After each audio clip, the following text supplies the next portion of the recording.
There, ready? I was gonna wait for the line to go off. Fire alarm goes on at 6. Oh, good Tuesdays. point. You're right in the middle of the pledge of allegiance. We'll start in just a moment. We're gonna let the fire department do its thing.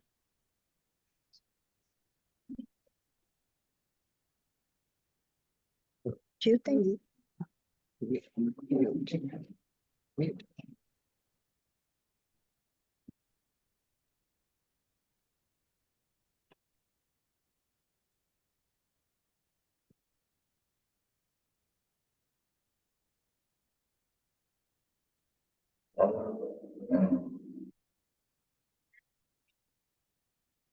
Good evening, everybody. Welcome to the special meeting on August 20th.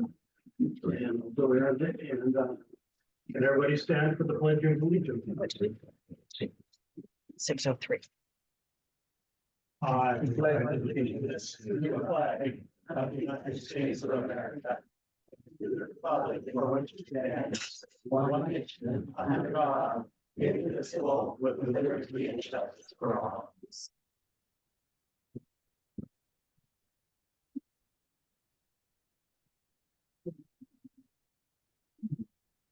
All right, roll call.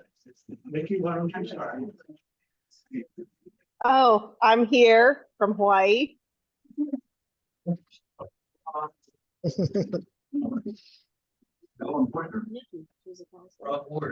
She's in Hawaii. Adam Haynes, Mark Crouch, Carl Miller, James Carlisle. everybody is present tonight. And thank you all for making the special meeting. I try not to do special meetings, but the city just, the work it has just doesn't seem to end. All right, at this point in time, we're going to go ahead and have public comments. I would prefer the public comments to be restricted to the 2 items on the agenda. But since we put this on here as a general, you can go ahead and do that if you want. But I really do tonight want to focus on the 2 items on the agenda. One is on the Rainbow property, and the other is the presentation from Homeless Response. Both of these items are quality of life to lakeside issues, so I felt it was important that we don't dilly-daddle around with these type of issues. So public comments are 3 minutes each, and if you see me go towards my watch, that means you've expired on the 3 minutes. And I want to give you a little extra time to kind of finish up of 20 seconds or whatever, so it doesn't ruin your train of thought and your thoughts out there. How many people do we have for public comments? Well, So we have 12 people for public comments. We like to keep public comments to 30 minutes. We'll go ahead and There's a couple that are not related to the agenda item. I don't want to cut people off on that type of a thing. So what we'll do is we'll go ahead and restrict public comments to 2.5 minutes each.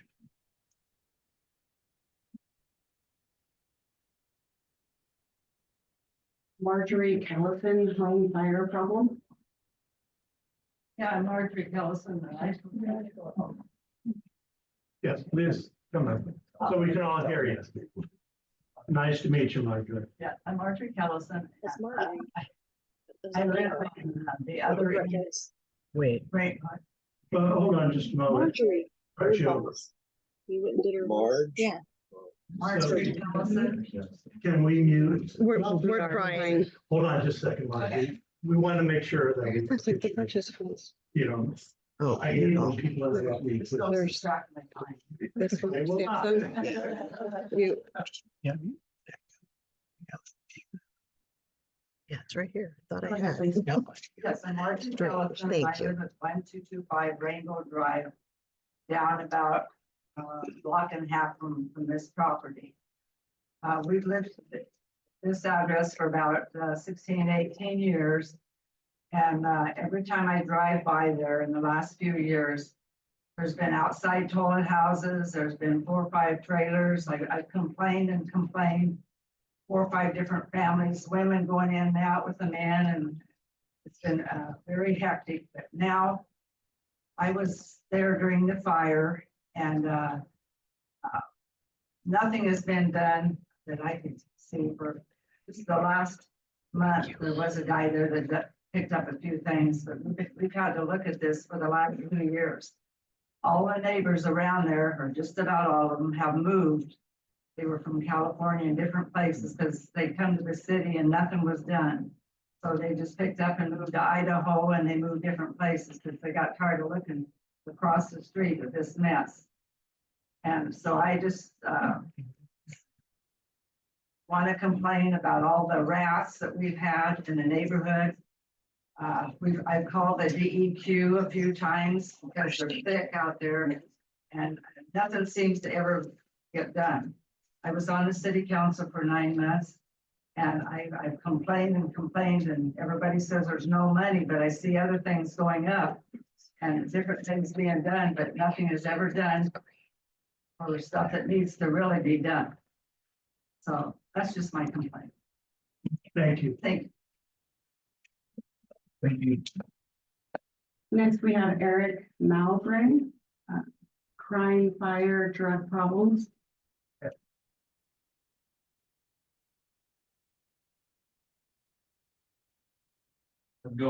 I'm Eric Mowbray. I live about a block away, 1100 Rainbow Drive. A little gunsmithing business there. I've lived here for about 6 years now. I remember. And we have complained. We filled out your complaints. We filled out petitions. We have filled out the reports that go into the city. Nothing gets done about this property. There's drugs going on there. There's literally, one of the complaints I've complained about numerous times is they sell drugs out of that property.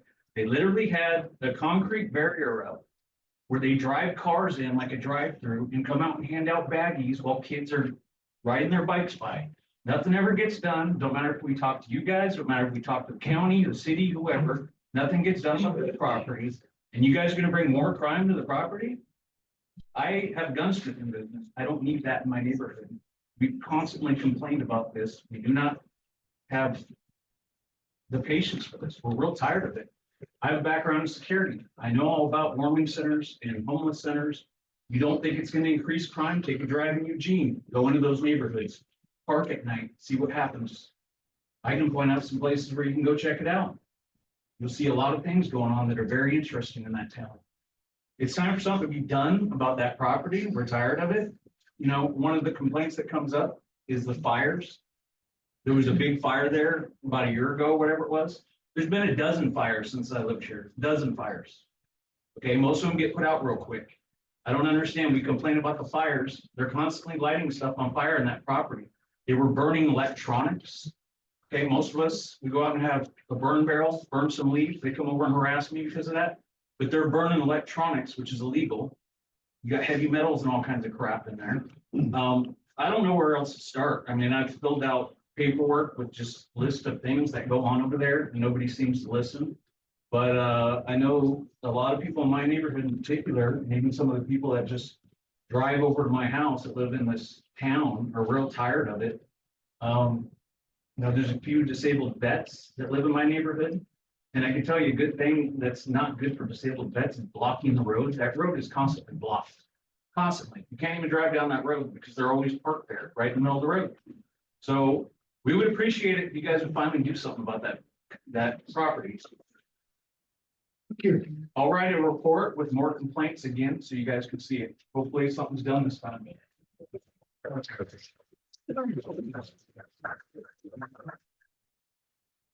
Brendan O'Brien. Legal rights. Yeah, hi. I've been living here only about 6 years, but I've been coming here because my parents lived here since the 90s. I mean, when I talk about legal, I'm watching this place like the homeless living underneath the trestle, the signs of crime, property damage. I mean, we're watching a lot of problems in a lot of towns, and I'm wondering what we're going to have as support to try to keep this community together. Because I mean, I'm a vet. I've been in 2 wars. I'm fine. I'm not even worried about it. But I've seen evil before, and I'm kind of wondering what we're doing as a community. Because I think as a community, we need to stick together. I'm just concerned because, I mean, I feel like I practically grew up here. And I drive around, and I'm not afraid for me, but I see about young people, kids aren't playing in the park. I mean, we all see it. We all have different opinions, but I mean, I can see the patterns, if you will. It's not about opinion.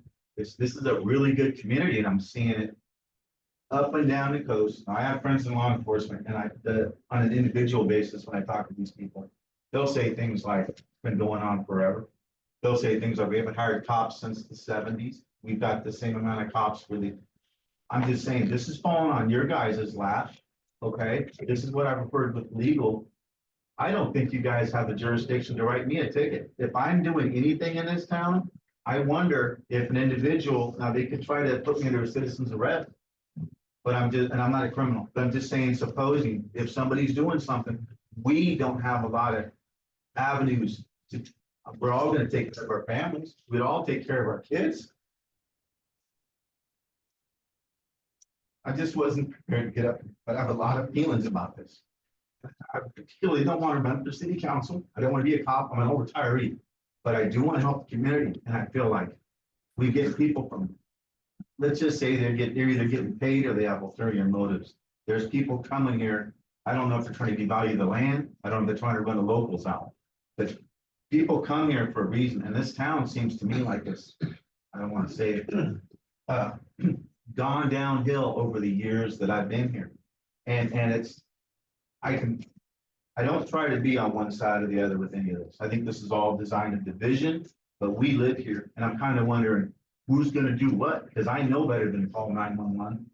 There's been a murder here years ago. The guy laid down the road there for about 3 hours from what I heard. And when I say down the road, I mean right in front of the grocery store. I don't need to bring up heinous, but I'm saying we as a community better figure this out now, because I'm watching government on many levels fail, and it's becoming what I would consider good and evil. And I'm not even a religious guy, and I'm also not running around particularly worried about it because I can spot this stuff. But this is our community, and I'm like, it's a great town. I have had nothing but I've had no problems here, but I probably scare the criminals when I come up on them. They don't really want to spend time around. How do these other people feel? How do you think the kid? I know a lot of dudes that walk around with fear and they're not wearing knives or guns, but they're fearful because they've been mugged in this town. Now, the only time I dealt with this kind of stuff is when I grew up in Seattle and I would go out at night and ride the buses to go to my girlfriend's and I'd hear shootings around me and all the wacko shit we're watching on some of the social media. I'm not believing everything I see, but I see where this goes. I'm just mentioning, like, legally, are we prepared to take care of one another and to what degree? Because I'm not saying this in a violent way, but it might be nice to have, if not law enforcement, an avenue of where we're willing to go with, because we have warming centers. I've seen what looks like criminals that, I mean, I understand, I've been homeless 3 times. I'm a white guy, public educated. There's no privilege here. Do you know what I'm saying? Like, there's a lot of, I have concerns. I didn't know what to write on there because it said general, I put legal, because I'm concerned about what we're gonna do. And I think it affects me and all of us. And I don't want to necessarily run people out. This inability for them. Well, thank you for your comments. I would suspect everybody in this room feels exactly the same way. I'm gonna go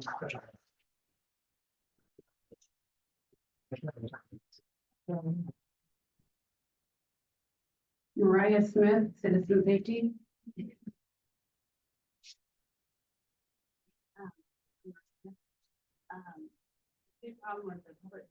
Excuse me, could you talk into the microphone so we could hear you?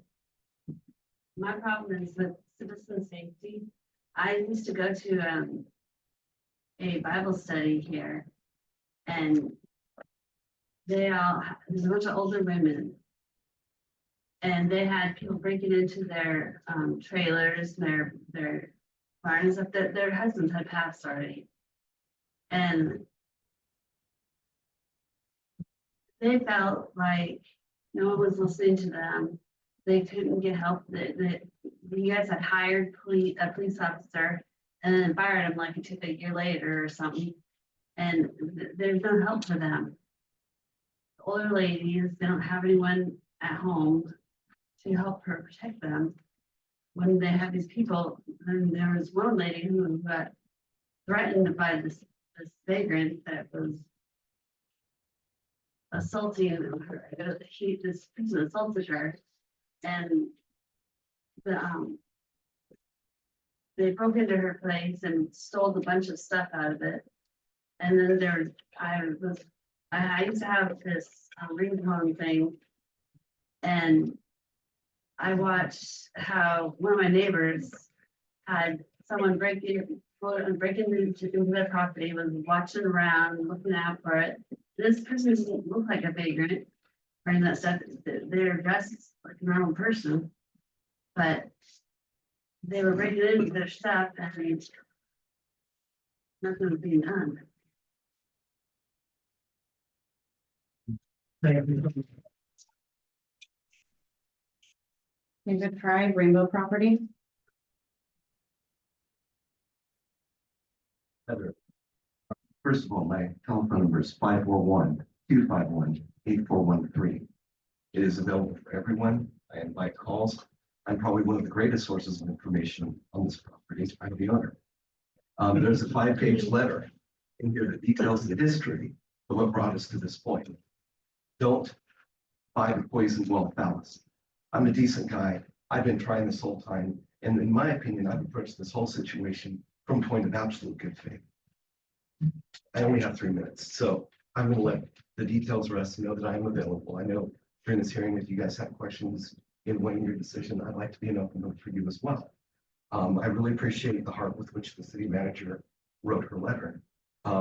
This is about resolving this issue, and it has been for me as well, since over 3 years ago, when in this very room, the day I learned about the liens that I believe were illegally placed on my property. Sat here with Mayor Edwards. Can you please address the council? Oh, I'm sorry. Yeah, Sorry, guys. we don't. I'm not used to your, That's okay. but I'll adjust. I sat in this room the day after learning about that, about 3 years ago. So I had just gotten possession back from the squatters. And from the time I got back in there, it had been nothing but improving. As a matter of fact, I can say anytime I've been in control of that property, from the first time I had it that I cleaned it up from junk to when I got it back, and like every square foot, as you guys remember, right? When I bought this place in 2016, 2017, was just, it was full of stuff. And look, I got it back again, full of stuff. I cleaned that property so many times. After the fire, I have pictures on my phone. I was surprised to say, here's someone saying nobody's cleaned it. I had a whole crew. I have photos of the cleanup party. Okay, I cleaned it up repeatedly. The problem in the neighborhood with the drugs is next door. There's a double lot next door that has multiple trailers all over the property, has for years. And as a matter of fact, I've reported that issue myself. They're the ones who keep throwing trash over the fence. So you'll see that if you look at these photos, there's a back corner where it meets that property. That's where a lot of that personal trash is. The rest of the personal stuff that wasn't something taken out of the fire was what I knocked down and cleaned up from these squatters. And it was the remnants of it. There's not one stitch of anything there that it was ever generated for me. And I appreciate your time. I'm available for questions and for follow-up if anyone has concerns. I'd love to be part of the solution. And I believe Amanda needs it. So whatever I can do. Thank you. Thank you, David. I believe Kim King. Rainbow Property. Hi, I'm Kim King. My husband and I moved here in March of 2020. We've always were Lane County residents for years. And I don't know how to say all the things. I know you, David. I think what you just said is valid, but you know, when you said you had a cleanup party, there was a pile of 20 garbage bags that was left there on the street, never got picked up for 2 years. No, it did. It just keeps getting. So, Thank you. We don't want to. I know, but it's upsetting to me. We bought that property in good faith. And that the property directly across the street from us has been nothing but a nuisance since we've owned our property. And I know that sounds harsh, but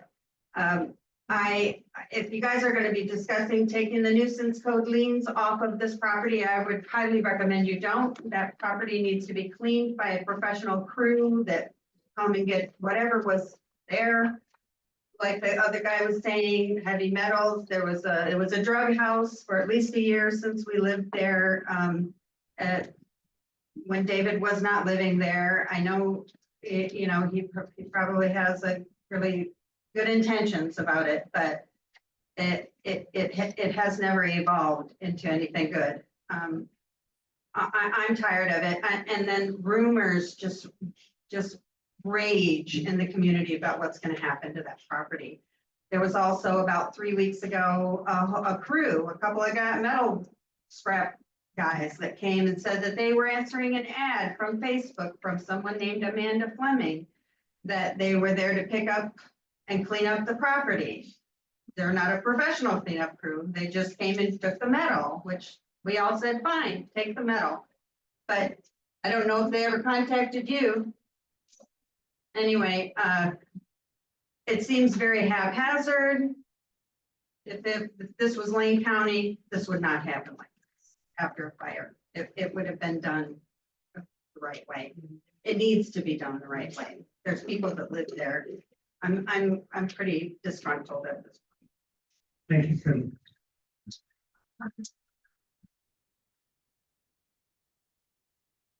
Kurt Falcoso, Malkowski. homeless camp Rainbow property.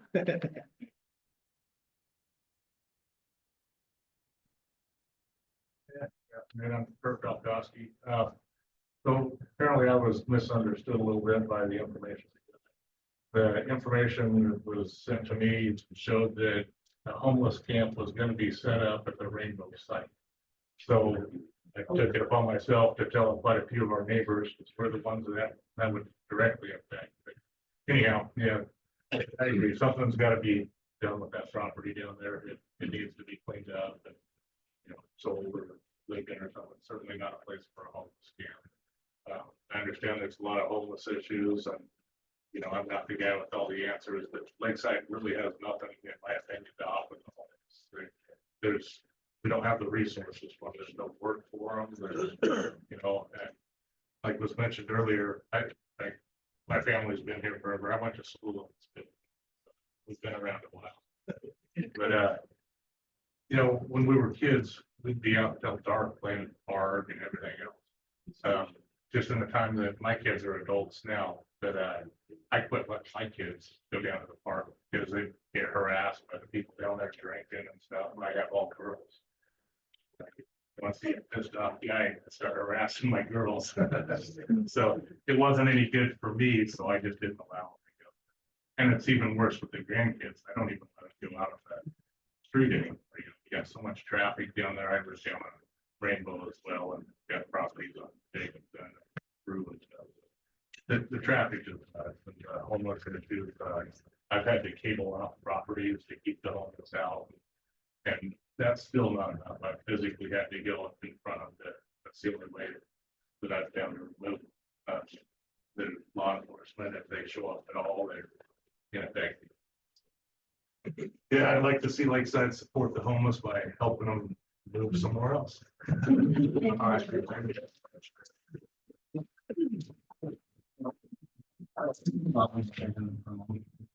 Sure. The first I heard, I guess, in response to your comment, is I want to say that I have never heard of any conversation that implied that a camp was going to go on that property. So I'm not sure where that idea came from, but it's certainly false, and no one in this room or in the city should believe that. It's just a posting on Facebook as a flyer, and the way it's represented on there, there's no break in it, or it doesn't show as it's two separate items. I understand, thank you. I just want everybody to understand that I'm not aware of that as an idea. Good. Chris, Barbara, Terrian? there was no subject matter. No, we weren't quite sure what you guys were discussing. We were one of the neighbors. But my husband and I, his name's Chris back there, we just retired to this community, and you know, and stuff after a hard issue last year, it was time to retire. And we felt comfortable being here and stuff. And I can tell you, we live on Jacobson in a new build, and we've been doing a lot of work to that house. But the concerns about the homeless and the drug situation is pretty bad down that street. I mean, if you come there at night and you're up at night and you see these people walking up and down that street, it's pretty good traffic coming through there. I can tell you about 6 weeks after we moved here, somebody's truck alarm was going off behind us. And next thing you know, it's 3:15 in the morning, somebody fired off a round. We hunt, we know what a pistol, we know what a rifle sounds like. And I called 911 and said, hey, I'm new to the neighborhood. This is going on. There's a single woman that lives behind me. I was concerned for her. And they never showed up. Never seen any response. They never called me back, which is a big concern. So, you know, we have our handguns on our nightstands because we're going to protect ourselves if we need to.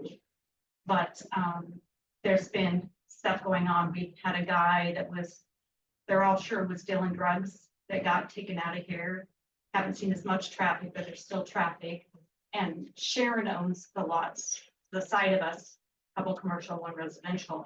And they come in there, they dump their garbage, they take their animals in there, they're parking in there, coming in there, parking. We've been taking pictures and sending it to her because she wants to serve them with trespassing warrants. So we've been trying to police that and watch that a little bit. But we're trying to be careful because we've been told, you know, you want to be careful, they could target your house, or we could have issues because we're trying to make things better in our neighborhood. We have all of really good neighbors for the most part around us that are all concerned about this, but a lot of them are not speaking out. But, you know, we want to enjoy our lives here, and we came here to retire, and we want to feel safe here. I don't want to ever have to shoot somebody, but if they come in my home and I feel threatened, that's a good possibility. You know, but when you don't have any police response showing up when a situation like that's going on, when somebody's firing off rounds, it's a little concerning for that. And I don't know if anyone else has that issues, but, you know, we've also been told there's a legal grow place that's down there, down by the Assembly Church, that they're growing there. And I don't know if that's well known here. Everybody knows that, but it's a concern for us. We can smell it from our house and stuff, but we're not worried about that as much as the other drugs that are being passed through that neighborhood, because we've gotten guys walking down there that are on God knows what, that are talking to themselves, and they've approached on other people's porches, that they're knocked on their doors, and just weird stuff going on, but no police patrolling, nobody showing up to check this stuff out. So I just, you know, we want to enjoy our lives here, and we want to be here, but, you know, if we don't feel safe here and this continues, we could sell out and leave, you know, and stuff. And we came from Lane County, from the UG, and there was some stuff going on there that, you know, this is really, really close to home down that street. And most of my neighbors that live on that street, I've been watching this and seeing this, and my concern is a lot for the older people that live there, because it's an older guy, he's got a shop behind his house, and we've been told that the homeless are taking advantage of him, and they're staying in that shop, and they were dealing drugs out of the shop. This is where that guy got arrested from. He had a warrant and they took him out, but there's still people going in there and stuff. He still sees stuff. So, I mean, I don't know what we can do, but I think we definitely need to clean up a lot of this homelessness, because my brother-in-law lives on Spin Row, and they come pull in there in motorhomes, trailers, and they park on the side. There's a boat there full of garbage right now that's been there for days. They camp up in the forest behind him. They leave their garbage everywhere.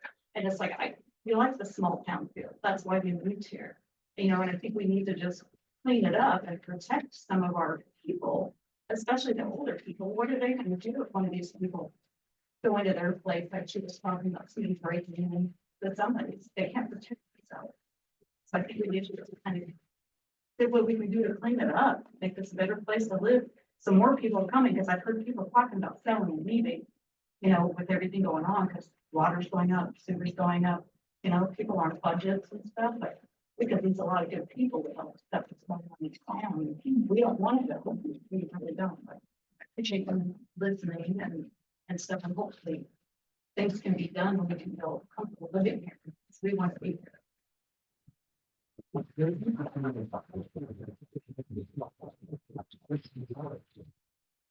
Paul Harnum. Unsupported shelter.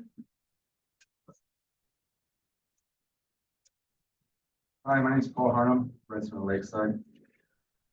First, I'd like to express my disappointment in not having the meeting agenda available to the public prior to this meeting.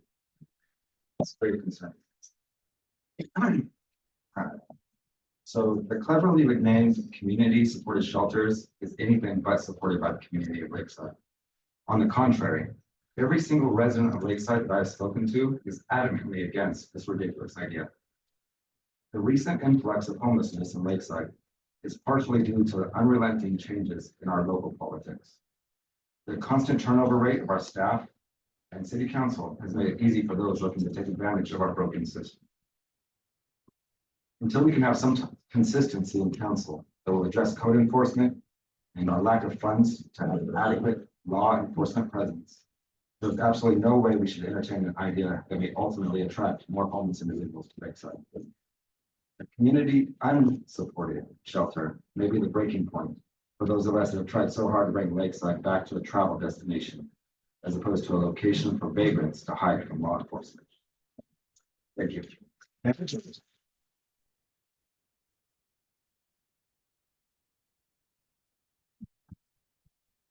Shirley Bennell, public notice.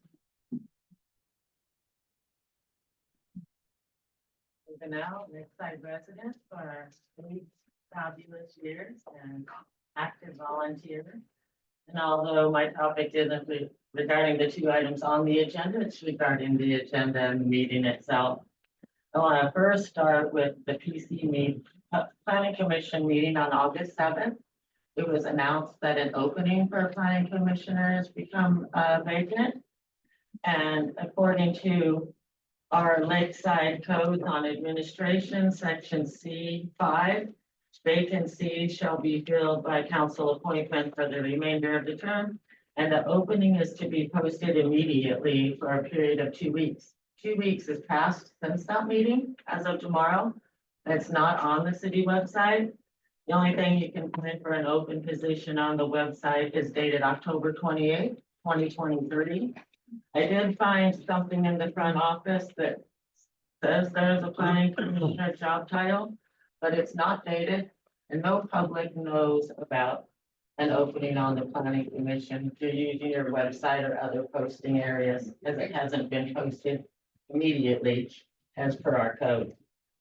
Then we'll get on to tonight's meeting, and I too, like Mr. Harmon, was quite upset that not only did I not get the meeting notice as requested as an interested party, but there is no packet available online or otherwise to any of the citizens who are interested. I brought a letter that is my formal written grievance, and I'll read that into record along with some backup documentation I can leave. Dated August 20th for the city of Lakeside and delivered to city staff and mayor at the 8/20/24 council meeting regarding public meeting notices. Your council and staff, please accept this as my formal written grievance as required by House Bill 2805, Section 5(1). A person who believes that a governing body has acted in violation of ORS 192-610 through 192-690 may within 30 days of alleged violation file a written grievance with the public body. I'm referring to 192-640. I formally requested and used to receive all public meeting notices as required by ORS 192-640 as an interested party. I requested these notices in person at a scheduled meeting with city staff in July of 23. And on April 8th, 24, when the notices stopped coming to my email, I requested them via email. I requested them again during the public comment period of the August 8th, 24 council meeting. I followed up with another formal written request via email to the city manager and the mayor on August 10th. And I've had 0 replies. All of these rules I'm contacting. I've had 0 replies and I did not receive notice of tonight's city council meeting. City of Lakeside is violating public meeting laws. And if this is not remedied promptly, I will pursue further allowances to the Oregon Ethics Commission. And I have copies to deliver.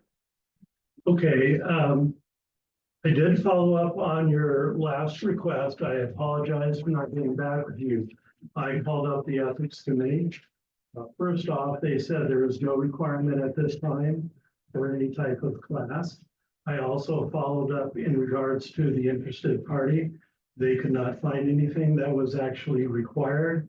It's a reasonably calculated amount, so, but having said that, we do definitely want to make sure that when the system is set up, that you get an email and anybody who wants to get a copy of our information, you will get it. And I know Alan's been dealing with the website at this point in time. They were always emailed. I have examples of all, they were always emailed from the city staff to the list of interested parties. I'm just following up as to what was discussed with me, what I discussed with the ethics committee. I was very upfront with them Well, I'm sure. exactly. They'll be getting a copy too, so maybe we'll follow up that way. It is I would required law. suggest you call them up.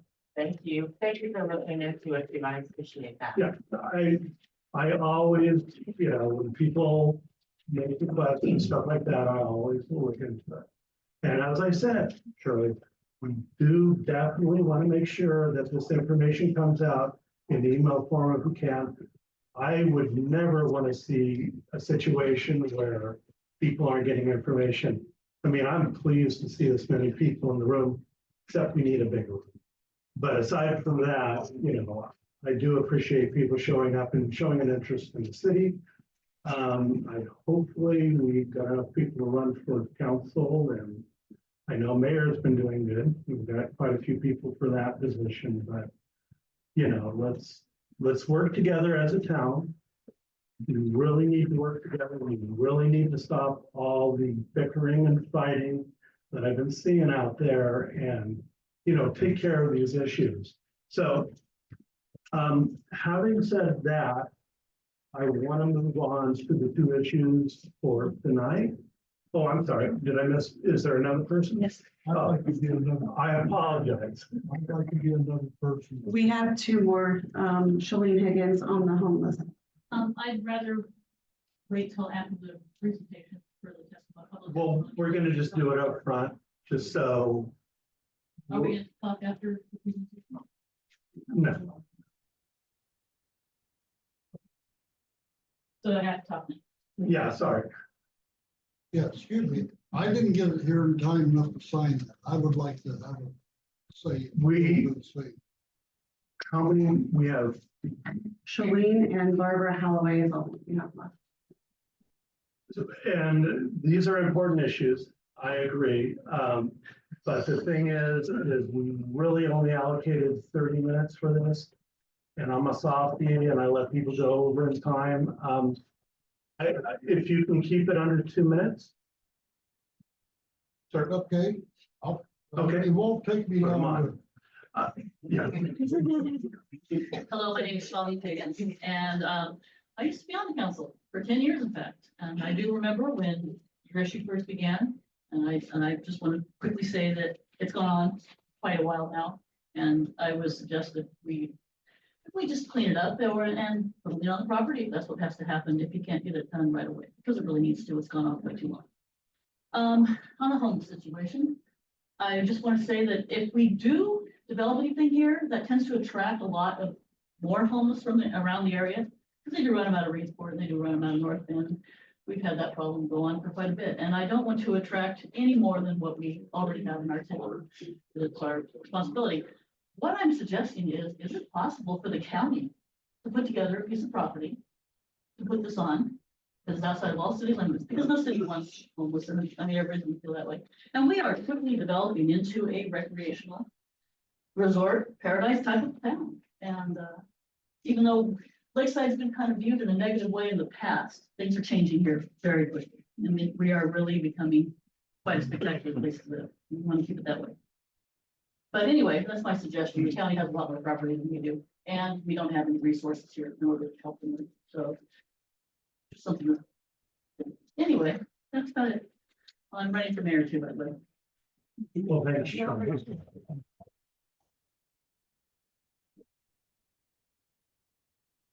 Barbara Holloway, homeless.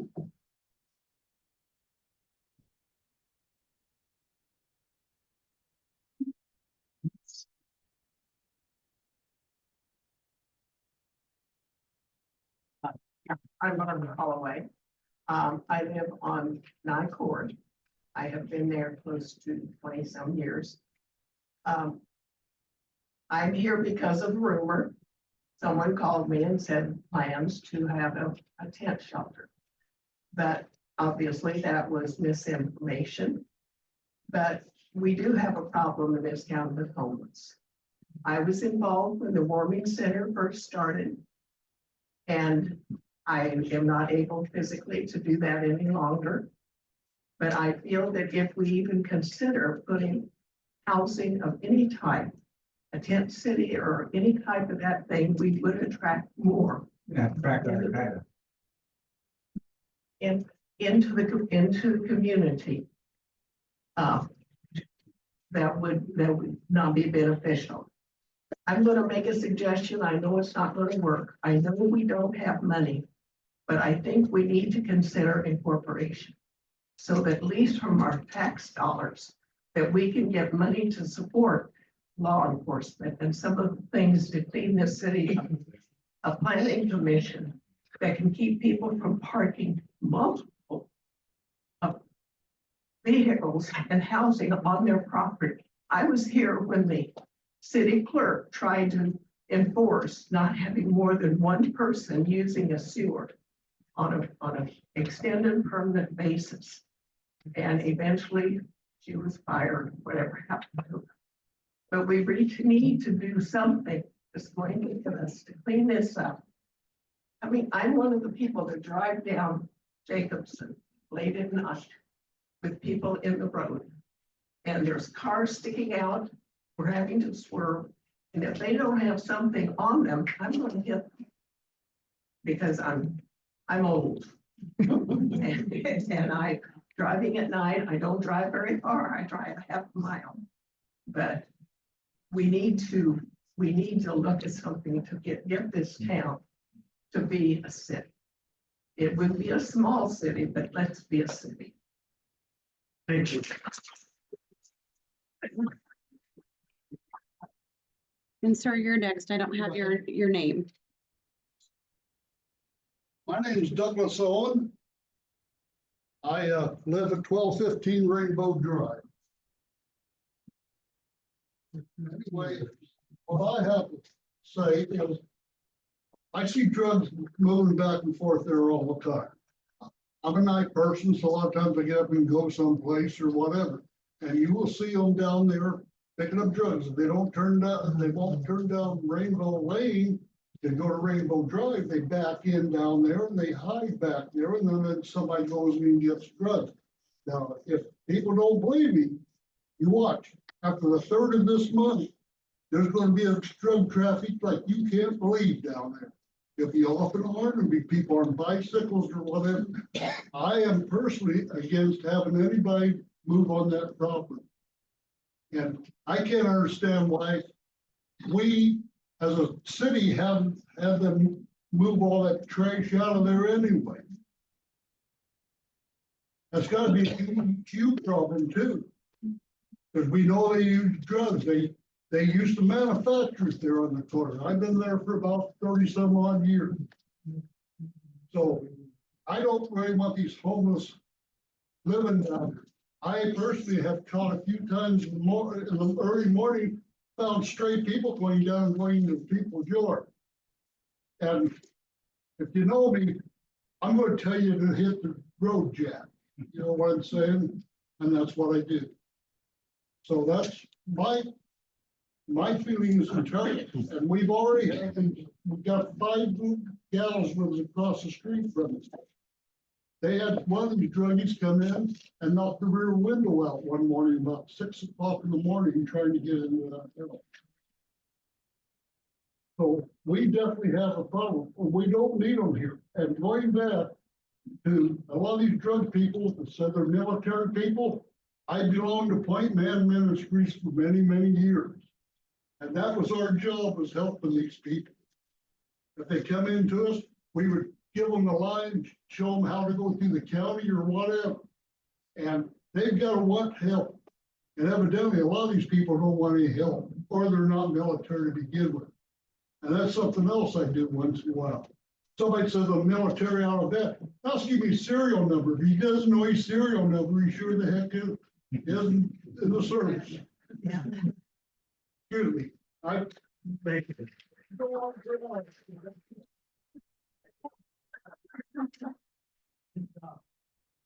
have a question. I know it's out of line, but I just thought of something on the homeless and I won't take up very much time. I promise. We're really running behind. I promise it'll take maybe 2 minutes. Are you gonna just pose the question? Yes, may I please have 2 minutes? Okay, it's an important issue. I think that it's very good for, Eric, I believe, to, this is good information for him. Thank you, council. My story, What's your name? I'm sorry, Sandy Lindahl, AKA Sandy Norris. I was born and raised here in 1952, moved out in 1970, came back to Lakeside, and it is not same. It's for the worse. Now, one morning, my husband Doug and I woke up. I opened up our front door, and lo and behold, there was some stupid ass homeless sleeping on our porch with a gate. We had a gate. I told him to get his ass out, or else I was going to call the cops. He's lucky my husband wasn't packing at that time. And that's what I'm going to say. My husband packs all the time.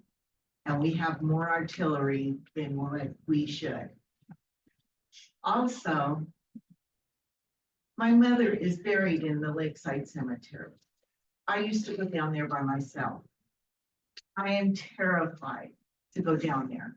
I noticed that there's Ellen and Dave who rides around in a stupid little minivan or whatever you want to call it with 2 huge Great Danes.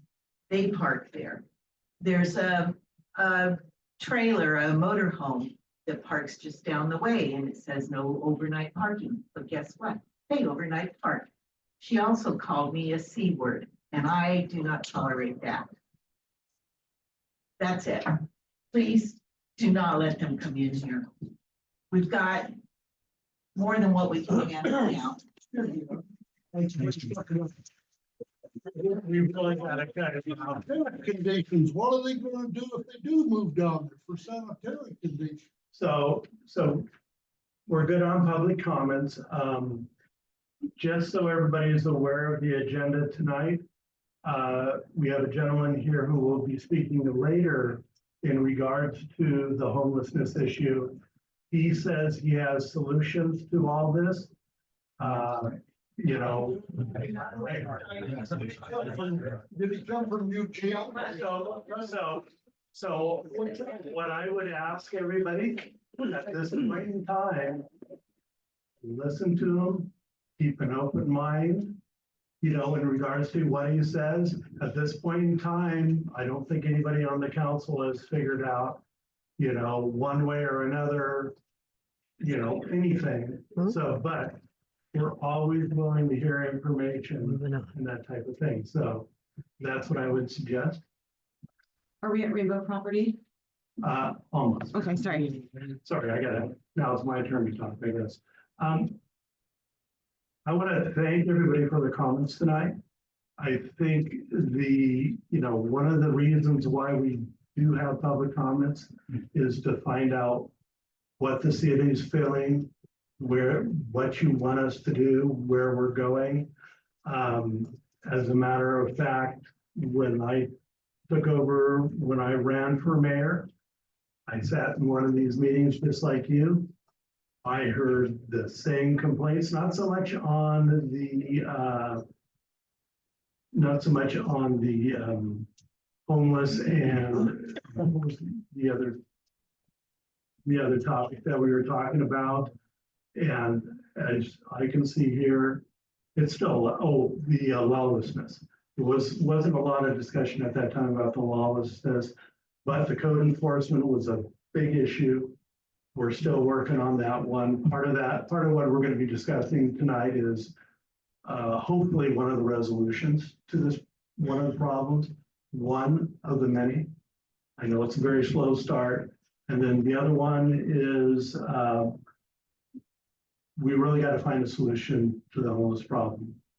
And, you know, that works for everybody, and especially that works for the citizens of Lakeside is the most important part there. So now that I've rambled away, let's go ahead and go to the Rainbow property. We were presented with an offer from a lady, and I will turn this over to our city manager for his staff report. And then what I would like to do is the lady who is offering a solution, if you could present what you have in mind, and we can go from there.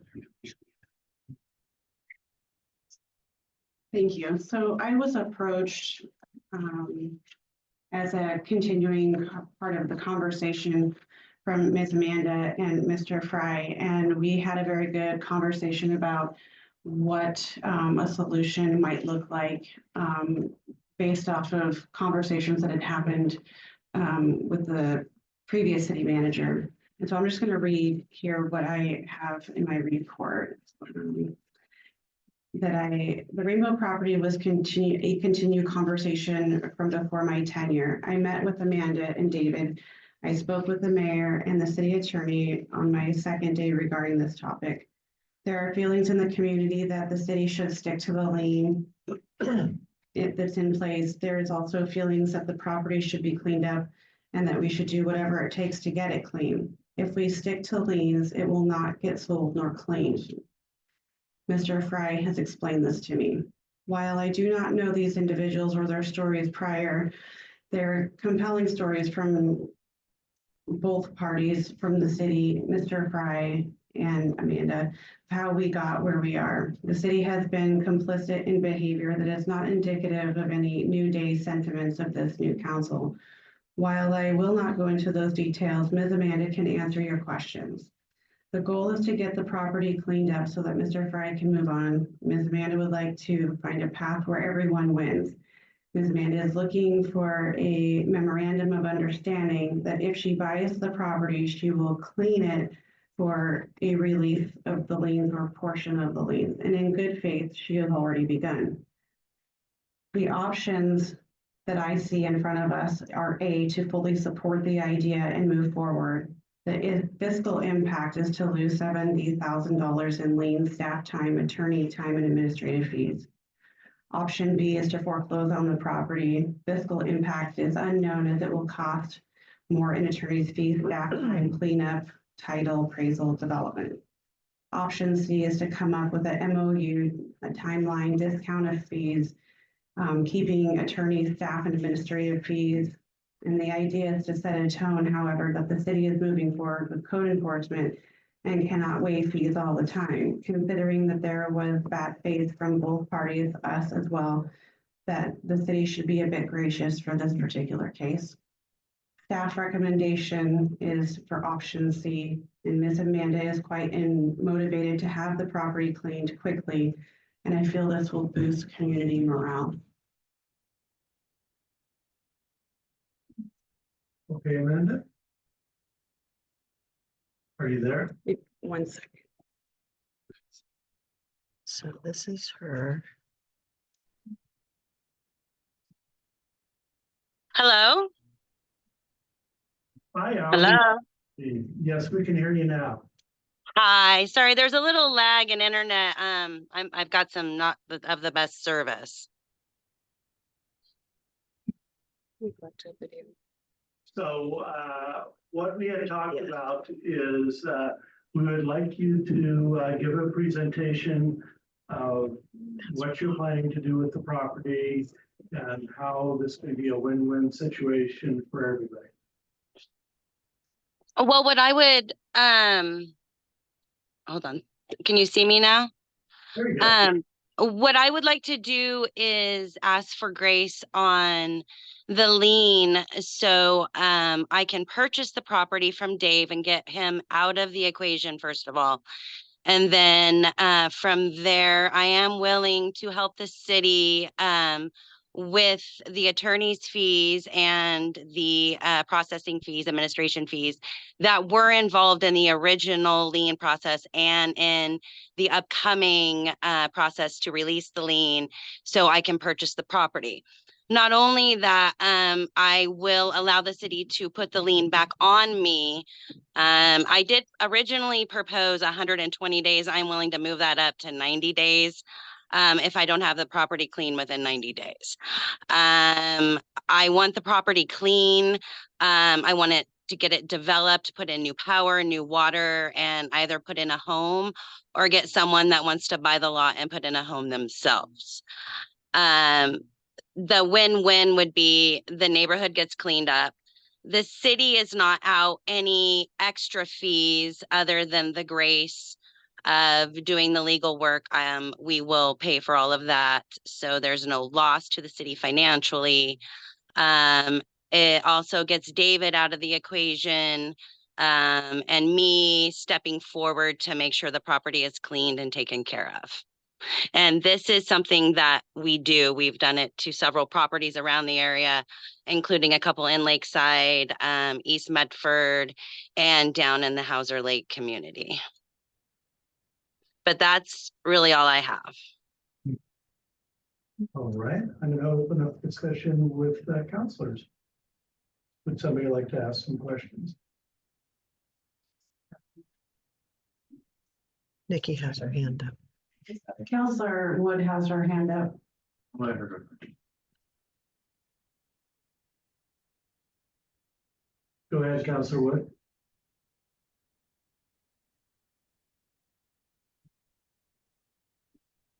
She's muted.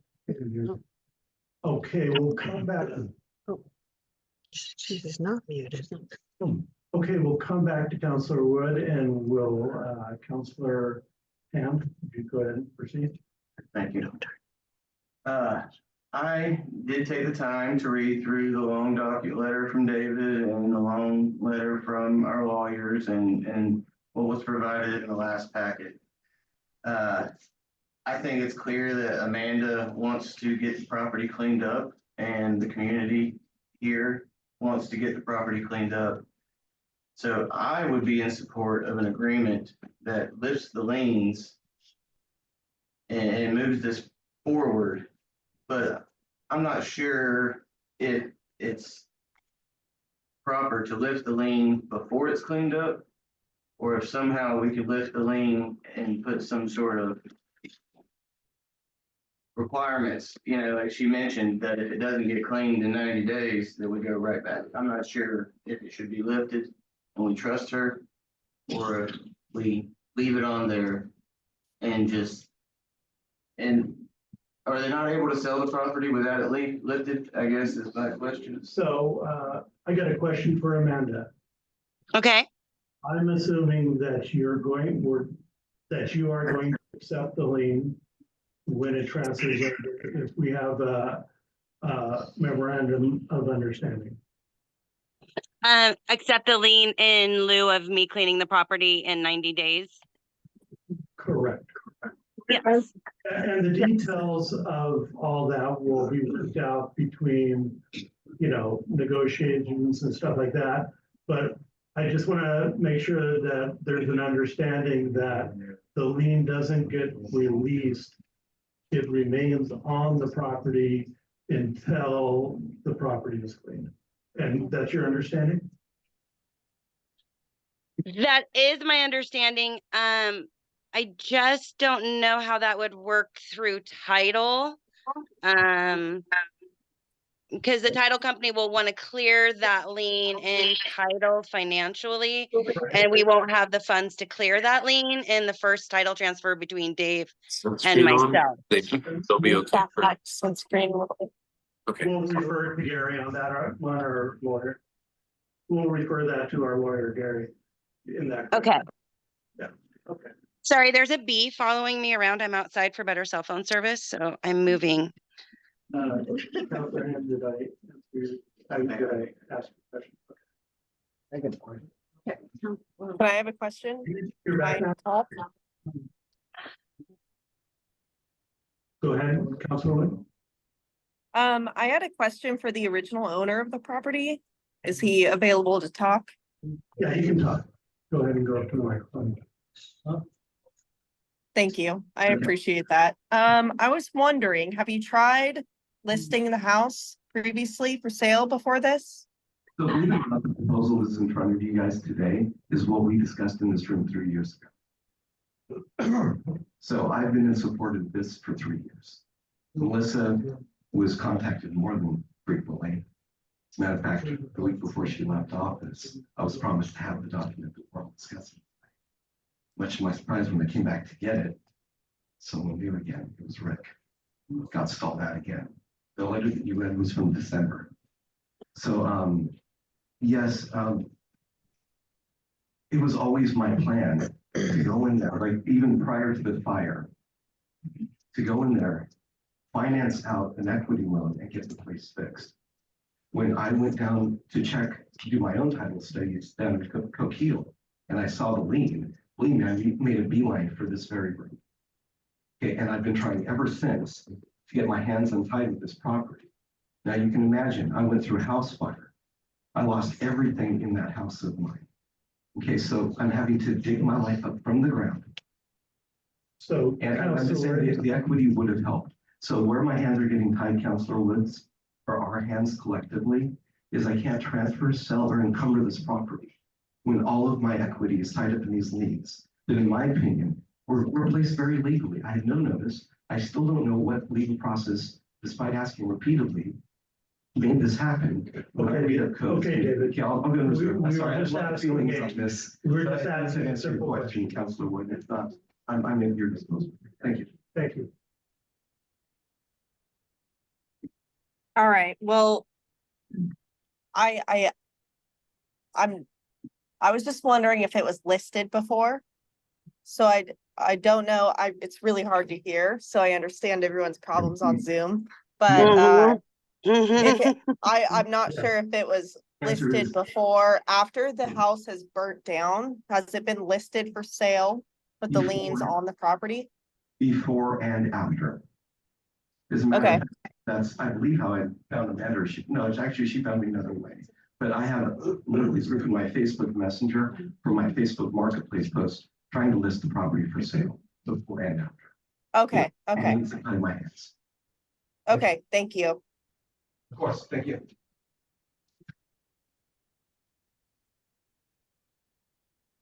That's the end of my question. Amanda, this is Councilor Carlisle. When it comes to heavy metals and everything else that's in that property right now, what did you plan to bring in to take care of that situation? I have a crew that's gonna come in and we'll cut up the metal. We'll take the metal out, chunk by chunk. The all the garbage and stuff where we've arranged for dumpsters to come in. And then we'll have an excavator come in and just everything will be thrown that we can throw away. Will be thrown into dumpsters. Right now, so between that and that, the only thing that would be left after we do all the dumpsters and the garbage, we have one camper left to dismantle. And then that also will be dismantled, and what can be taken to the trash will be taken to the trash, and what can be recycled will be recycled. From there, we have a pit with bricks. All the bricks that are usable will be sold. Everything else will be cleaned up, and then topsoil will be brought in.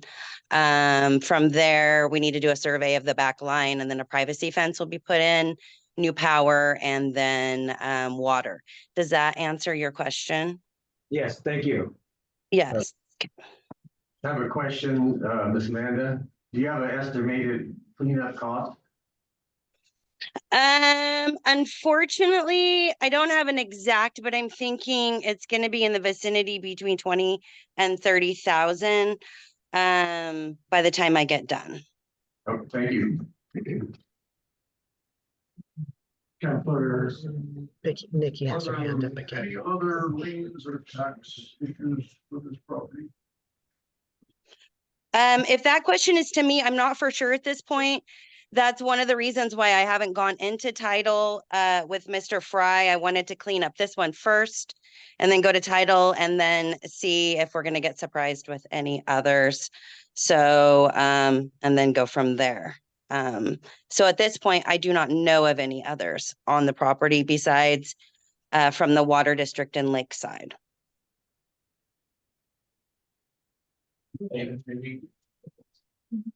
Yeah, I was wondering, are we in discussion amongst counselors about the decision, or are we just information only Right at now, the moment? yeah. Right now, we're asking questions. No motion has been made. Okay, all right, that's my only question at the moment. Any further questions from here? Are you aware of any other holdups on this property? Any other liens or? That's the liens that we know about from the county. The manufactured home was never something that I seem entitled to. There is lien that's attached to that. The county clerk told me that it disappears when we pay the taxes on that and get it removed from the file. It's burnt down. I mean, it's not even something they really should be taxing at the moment. So there's that issue that I believe we have a resolution for. And as Amanda stated, the water lien, but I'm pretty savvy at, checking, county records and stuff. And I know Amanda is. We're not seeing anything that should hold up. Nothing a good title report wouldn't make it. Thank you. Thank you.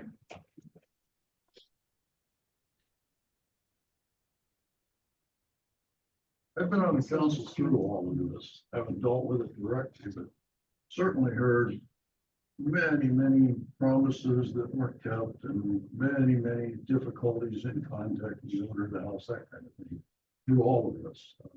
So we're out with that kind of stuff. Not been an easy thing to deal with. Okay, so are all the counselors, are you guys all good with the questions at this point in time? Okay, so now what we're going to do is we're going to make a motion and then the counselors will discuss this. So would somebody like to make a motion? Okay. I'd like to make a motion that we work with Miss Amanda as much as possible and the owner David to arrange an agreement that the lien will be lifted only with the understanding that in 90 days from the moment the lien is lifted, that the property is cleaned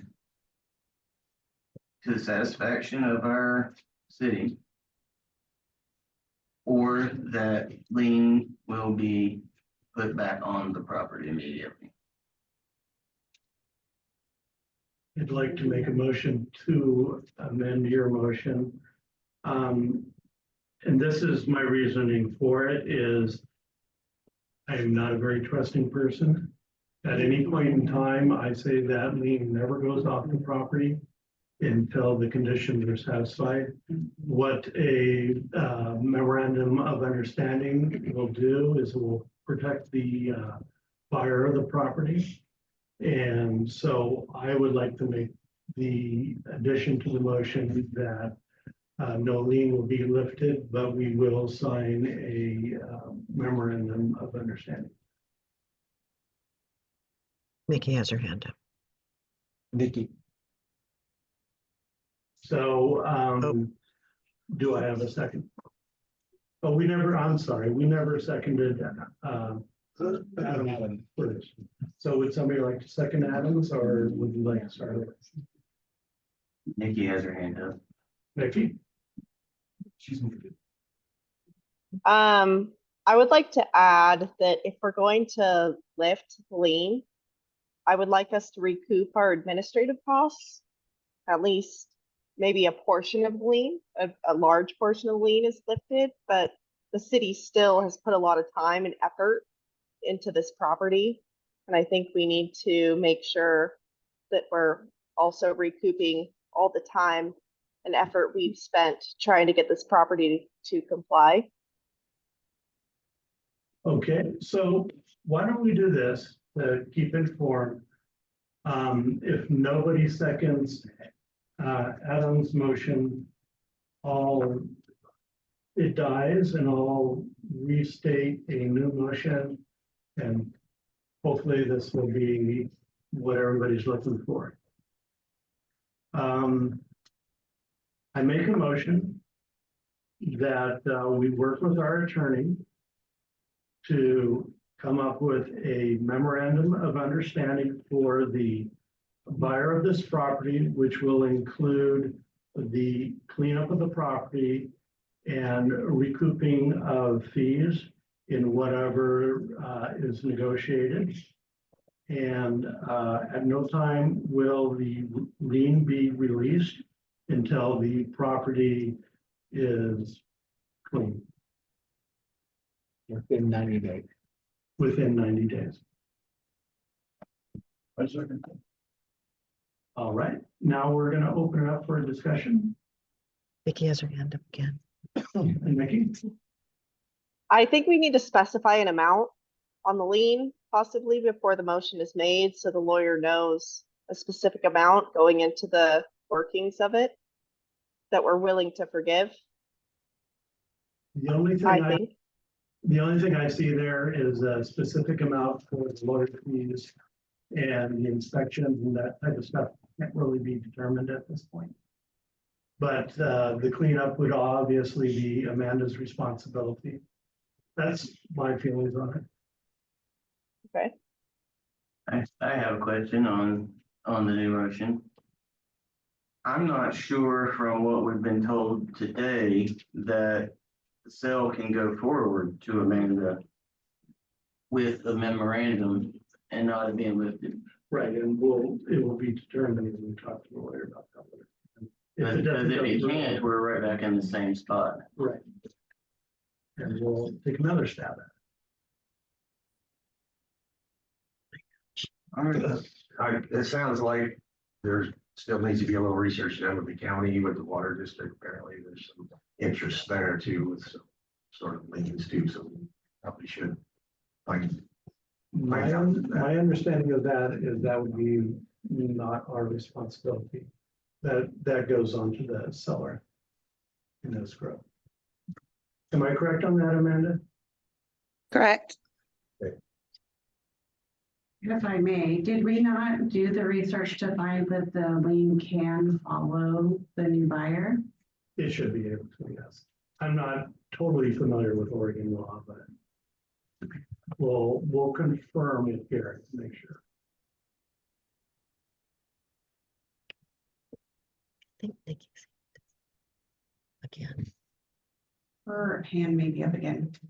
No, my hand's not up. I think it's just stuck up. All right. Further discussion? Alan? Just wanted to say, if we release that lien. Exactly, yeah. And it would be a total miscarriage of all these poor people in the Rainbow neighborhood. Just for clarity, this motion is about having the potential buyer and the city attorney work on a memorandum of understanding. It's not obligating the council to approve it. Correct. My understanding on that is the council must approve the memorandum. Yeah, we're not just gonna. We have to see it first. Right, exactly.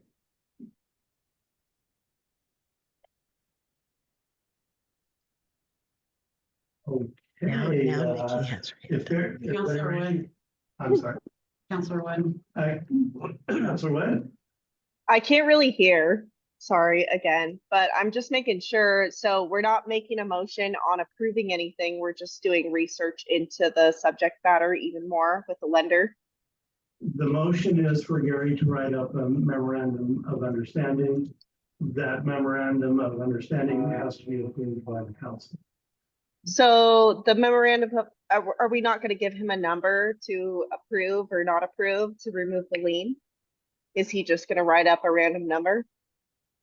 No, what he's gonna do, I believe in my motion, and that everybody, my motion had mentioned all of the attorney fees and inspection fees and the like.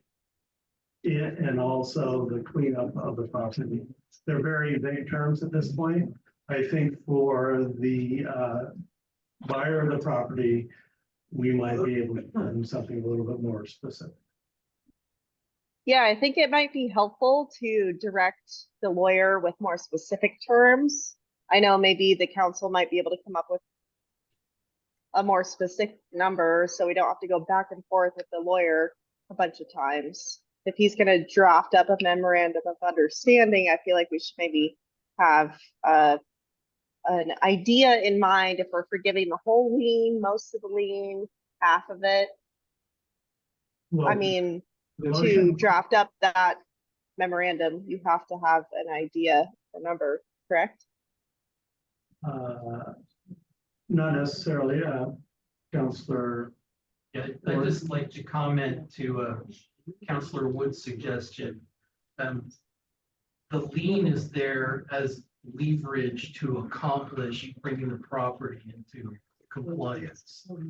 It's not for the purpose of collecting a lien. So for myself anyway, if we arrive at some process that brings the property into compliance, it doesn't matter if we collect liens or not. So it doesn't matter how much of a lien we're forgiving or not. We just want to recover. Okay, Costs. Right, but. that was my only concern was recovering administrative costs. That was my only worry and all that. Correct. The motion did mention that the recovery of administrative cost and inspection. Okay, great, yep, And that would all be stated in the MOU. Yes. Yes. exactly. okay, It's perfect. possible to put an exact number on something. Okay, thank you. So that is the original motion stands, I'm assuming? Okay, Can you repeat it before we vote, please? let's see. The motion in front of us is that we ask the attorney to come up with a memorandum of understanding, which includes the conditions of cleaning the property within 90 days of, let's say, 90 days of transfer of title. And also include paying the attorney fees, staff, administration, and administrative fees, which administrative, I'm assuming, is inspection fee. That's the motion in front of us. I'll go ahead and call for a vote if discussion is closed. I make a motion to vote on what I just stated. I don't even have to make a motion. Okay? It's been made and It's been made, it's been seconded, we're ready to vote. All in favor, raise your hand and say aye. Aye. All opposed, say nay. The motion passes. Great. All right, we are ready for our second agenda item. I will let Krista go ahead and present the staff report, and then the gentleman can go ahead and make his presentation.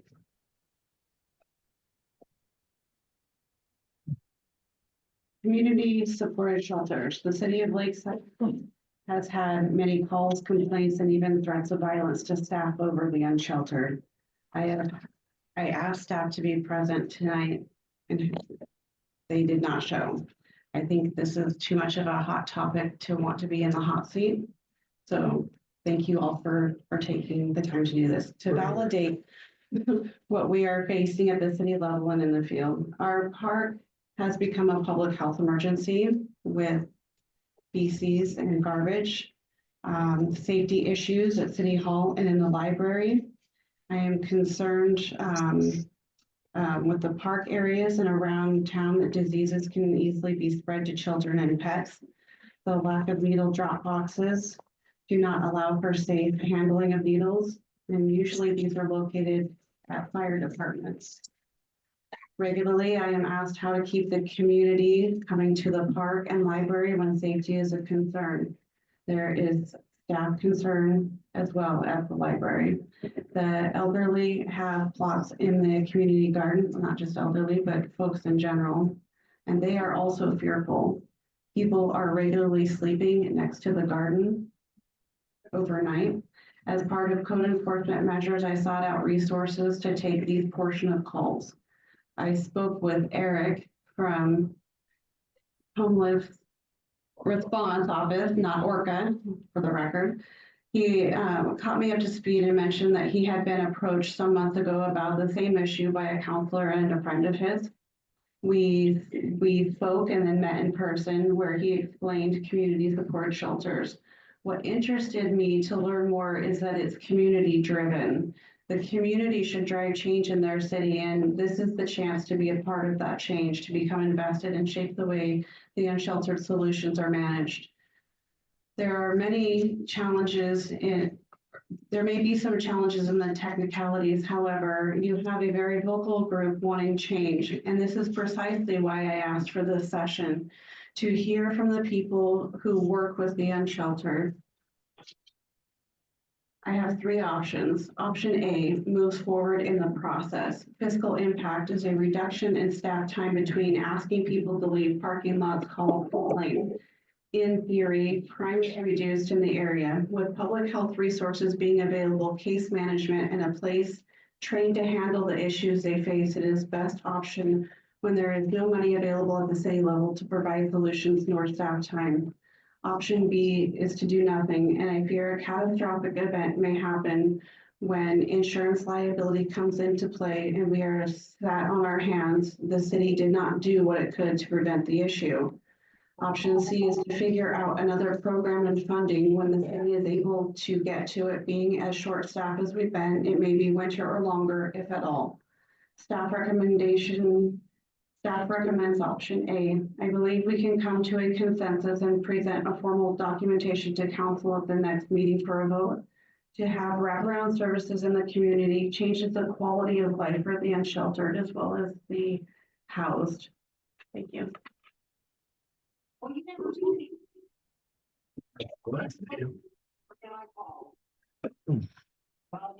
Now this is Eric with Homeless Response Team. Well, nice to meet you, Eric. I hope you've listened to our audience tonight. They had a lot of concerns and I'm praying that you can solve those problems. Thank you for your prayers. I just got back to this and there's an error on the screen. Sure. He's going to share a screen with us for a presentation. So I was still in the meeting, but it looks like I am not. No. He's not.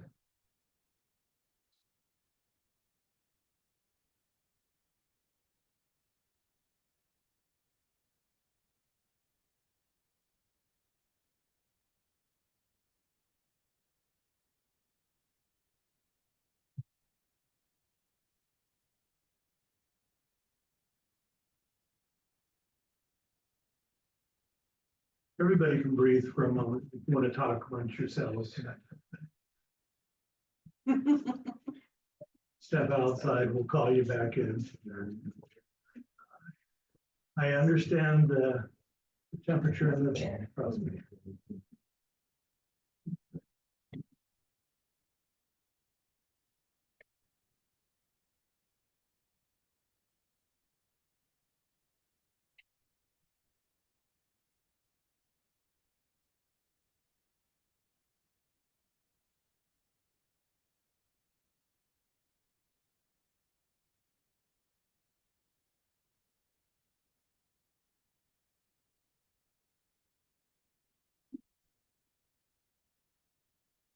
put my thing in over there. Will you help me advance slides? Sure.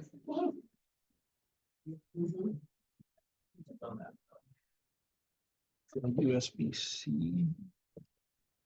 Ooh, I doubt it.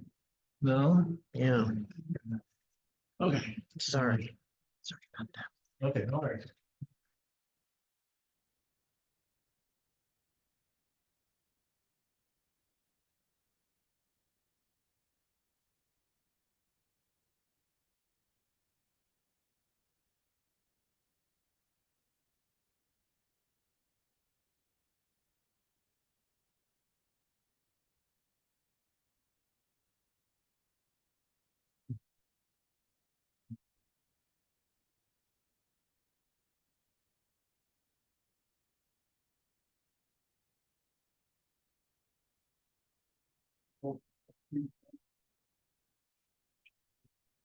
Yes, you have to. I don't know. Like, one more score. You know. After all, it's your.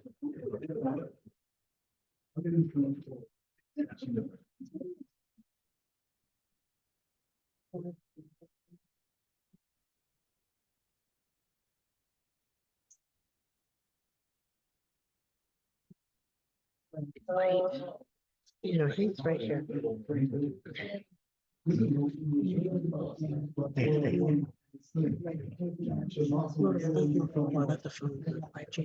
Are you? Yeah. Are you not able to get on? I can't join the meeting again. I don't know why, but it's been. Oh, okay, so What would you like to do? Well, I figure I'll just go it on my own. Okay. I'm sorry. so could we, I can see what I've got here and. Sure. I can invite you.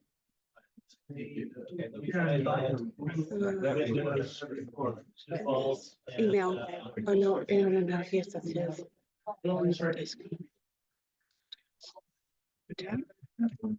Because they have to have a line to Why he was there for all that time? Maybe restart? Did you try that? Good. Fixes everything up better, right?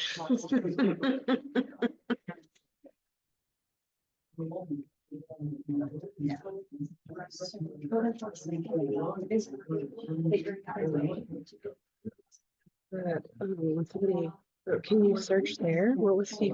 I don't know. So we are working with. Oh, all those people left? No. Oh, I was searching just a second. oh, gotcha. We. So it takes. But.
There we go.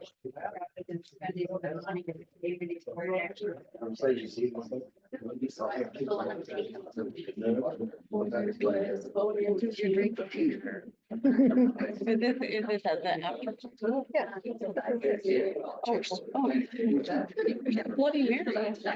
Where are those? Buddy? We should find out. All right, it looks like we're back. Could somebody, is there anybody else out there? Is there anybody else out there? So.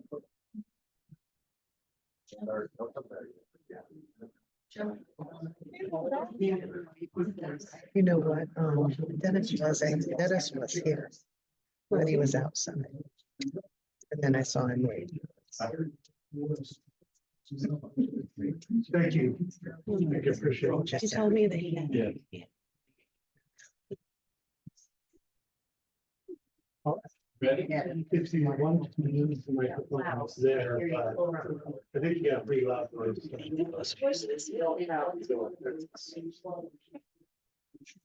I'll do my best. Hello, everybody. My name is Eric Shermer, and the office I work for was created with what's called House Bill 4123. I'm sorry. Speak into the microphone. The office I work for was created by House Bill 4123. We are one of 8 Oregon pilot programs that is tasked with trying to coordinate and solve homelessness. And it is a daunting task. I have been in meetings just like this in probably 8 different municipalities and checked in with leaders at the other 4123 pilots.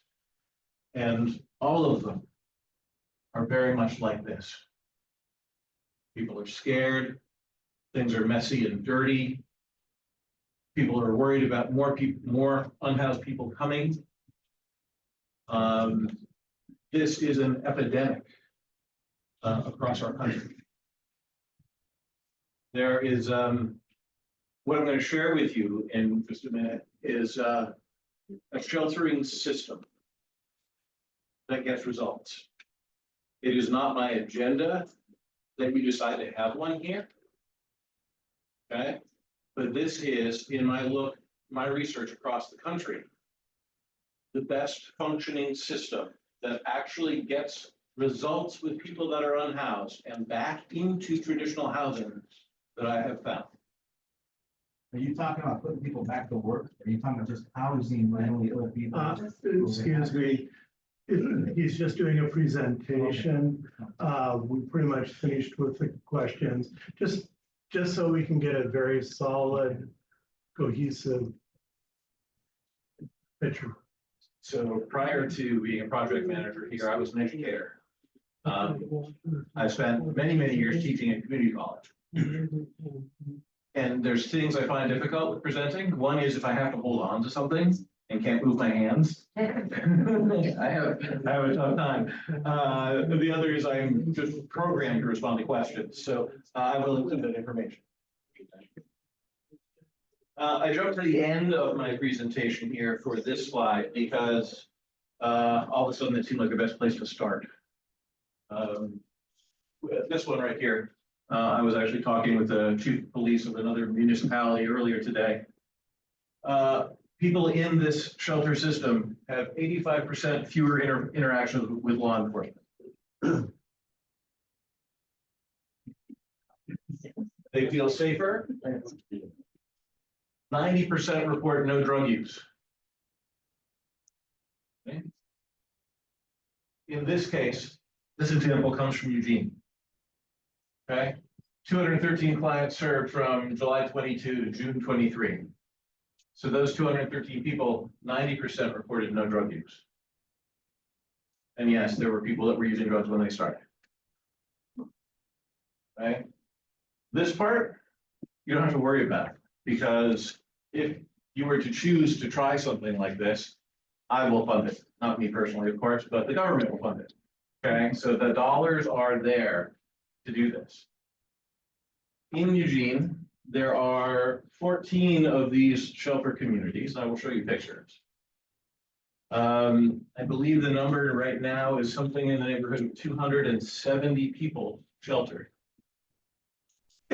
And the unsheltered, unhoused population in Eugene is still increasing. So it was earlier mentioned in this room, I had to go over here so I can push buttons on the computer, that there are older people on fixed income that are facing increased water costs, increased property taxes, whatever it is.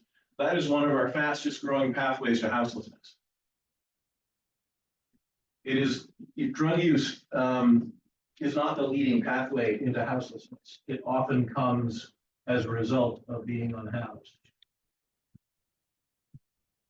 So the model is called community supported shelters. It's actually a business name, it's a company name. It's you're not really referred to community support, right? Every community, whenever you mention shelter, feels negatively about it. The number of times I've been up in a situation like this and no, we don't want that here. That's always where we start. And it's okay. Right? It's okay.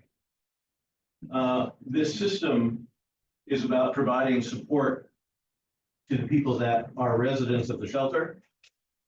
And it has a 60% return to traditional housing rate over 2 years.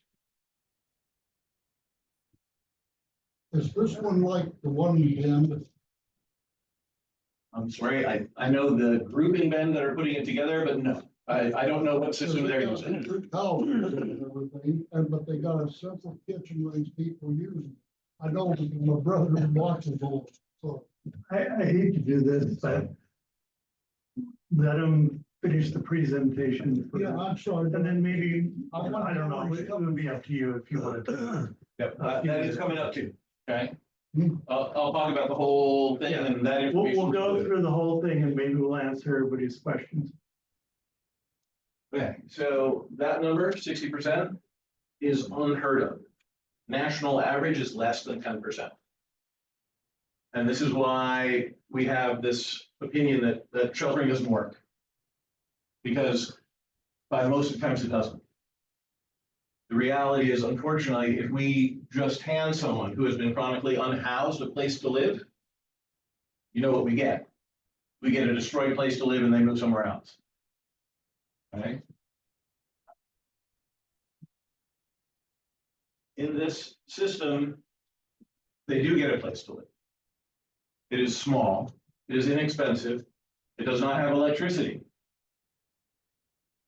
Right there, we can see one under construction. In this case, it's called a Conestoga hut. You might be familiar. What that provides is a place that a person can have a twin bed and a short chest of drawers, a locking door, and a locking storage compartment on the back. One of the biggest challenges that unhoused people face is that they couldn't even go to a job interview if they wanted to without fear of all their belongings being stolen. And you can imagine if you had everything you owned in your world in a grocery cart and you parked it outside somewhere to go into a job interview, how well do you think you'd do? They have security there. We'll get to that too. Everything about the community is coming up.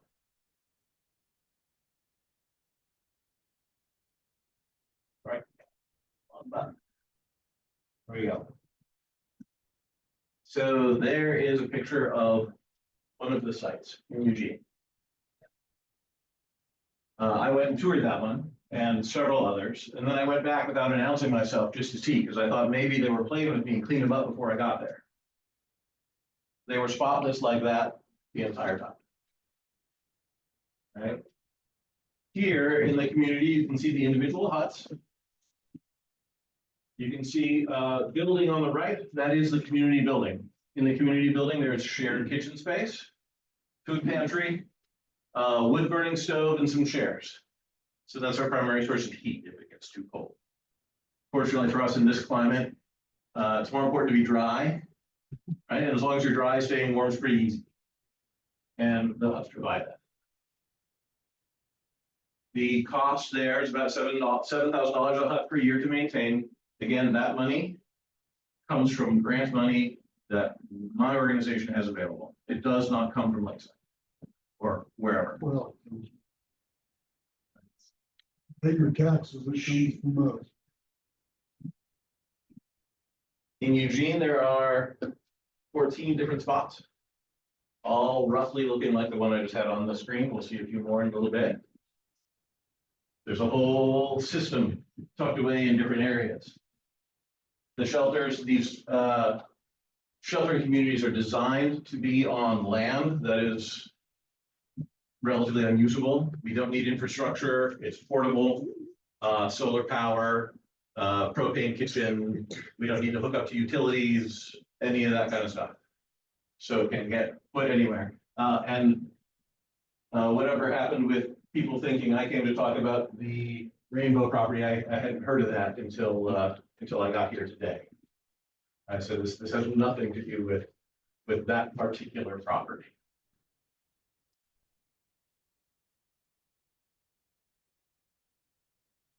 The organization that runs it actually has published books. They counsel and coach sheltering organizations throughout the country and the world. Does this property have to do with the property that they own there, or just about I am not talking about specific land. You know, guys, let's do the presentation first, and I see that there's a lot of interesting questions. We might open it up later, but you know, he's probably not familiar with a lot of the questions that might be asked. If it's specific to our community, we'll inform him of all that, but let the gentleman go through the presentation so we can all get information, then we can follow questions. I know it's very, typically that's how we get information, is by asking questions right away, which is a proper way for education, but at this point, it's best to just go through the presentation first. So the shelter community, I like to call it a shelter system, because when we think of shelter, often what we think is that, oh, we create a place and fill it with people, and then it just gets to run amok. And this is not that. Right? This is about, this sheltering system is based on 4 main principles: resilience and affordability, community and engagement, support and navigation, and lived experience. And those 4 things come together to make the shelter system work. The resilience and affordability piece has to do with the cost of the structures. They're relatively inexpensive. And even in the worst case scenario, if it gets completely destroyed inside, it can be repaired at minimal costs with parts from any local hardware store.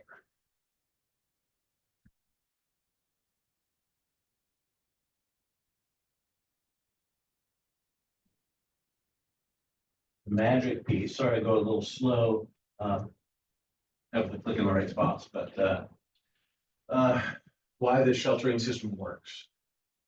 All right, it's not about the buildings. It wouldn't matter if they were Conestoga huts, and there's another location there at the bottom right. It doesn't matter what the structure looks like. The reason this system works is because it is designed to create accountability amongst the residents that live there and create community amongst the residents that live there. And so each of these areas, we have a wait list. People get vetted.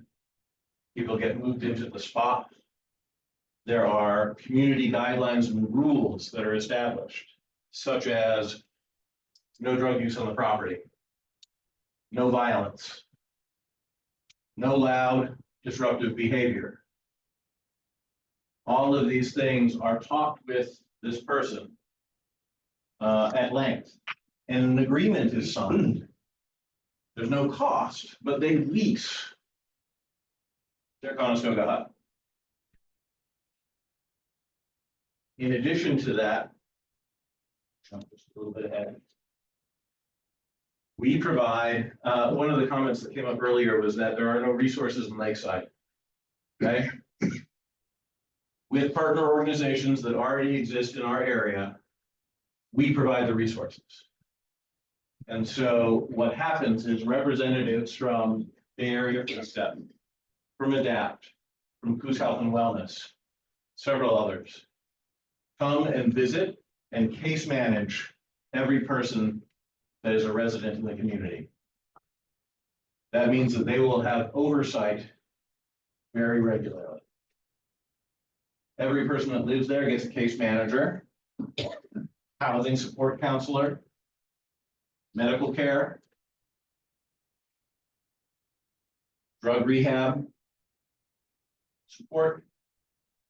Right? All those services are bundled with getting the unit.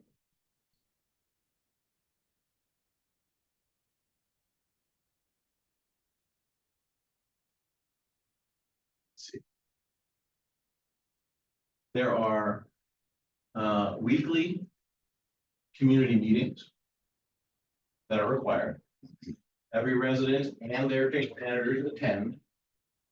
And the community discusses rule violations, results from breaking them, anything that needs to change moving forward. What has happened in the past in the communities in Eugene is that each community begins to develop its own rule set. So they start with the basic set that are the ground that I mentioned a little earlier. And then at these weekly meetings, they make more. Each of those communities that I showed a picture of, you can see is fenced. That's because the communities themselves asked for it. Okay. What happens with people when they join this system is the first week or so is just stabilization. Someone mentioned having been homeless in the room here earlier. Living homeless is living in trauma. You don't know where your next meal is coming from. You don't know if you'll get to eat that day. You don't know if you'll get to feed your dog, the only thing that loves you in the world. Life is an emergency. So the first step is make the agreement, get in the shelter, and it takes on average about a week for trauma levels to drop. Once that happens, and we call that stabilization, people start to care where their garbage goes. If I don't know if I'm going to eat tomorrow, I don't care where I dump my garbage today. Does that make sense? No? No, it doesn't. No, none of it. None of it does. Okay. My last question. Yep.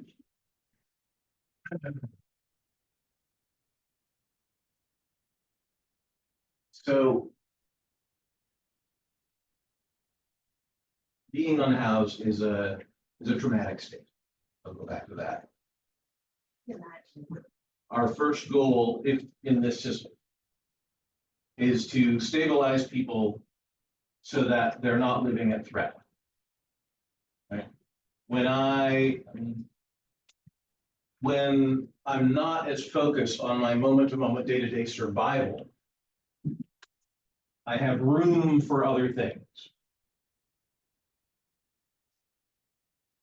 Once stabilization occurs, then we start reconnecting with community.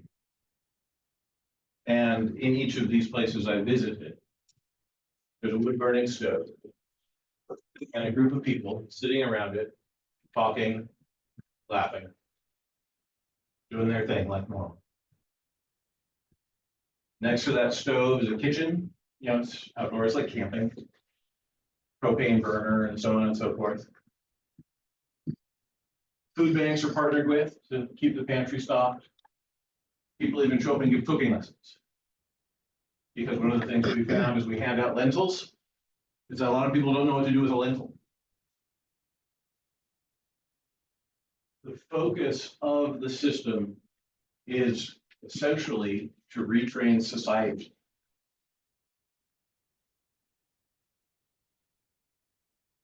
Do they have refrigerators? I don't think so. You know, I toured 4 sites. I don't remember if I saw a fridge or not. No, there must have been. How about showers? No. Oh, depends. Laundry? Again, depends. So essential services that people need. A lot of times are in Eugene. There's a central location with showers and whatnot. And they have just bought their own bus. And they take people from the shelter communities on certain days to do showers and laundry.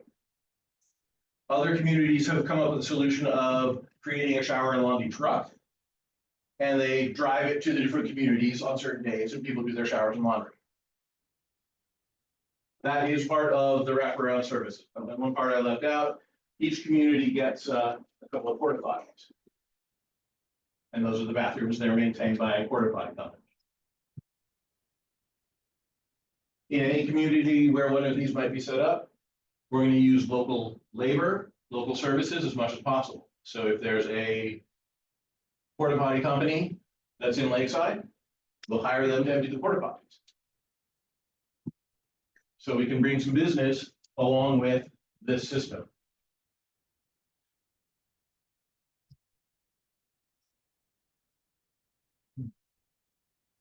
There is a common question that comes up is that, well, what if somebody's non-compliant? Right? So there are rules of behavior. Somebody violates the rules. There's an established pathway of consequences, which eventually can lead to eviction. That does happen sometimes. But in 60% of the time, people go from the shelter community to renting their own apartment.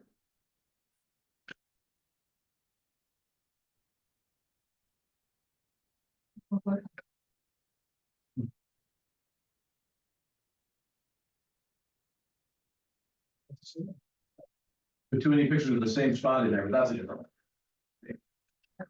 Yeah. Okay, now these two seem to be set up with one person to stay. Yes. What do you do about families? People taking- Again, the structures can be different. So it would be very possible to make one that has 2 twin beds. We can accommodate people with kids. We would try to do things like keeping families together. There are controls about who can be in what community. One of the communities is relatively close to a school in Eugene. And so sex offender records matter. There are communities in Eugene that are specifically clean and sober communities. There's a community in Eugene that is specifically a veterans community. And one of the interesting things is that that veterans community has the longest stay of any of the communities.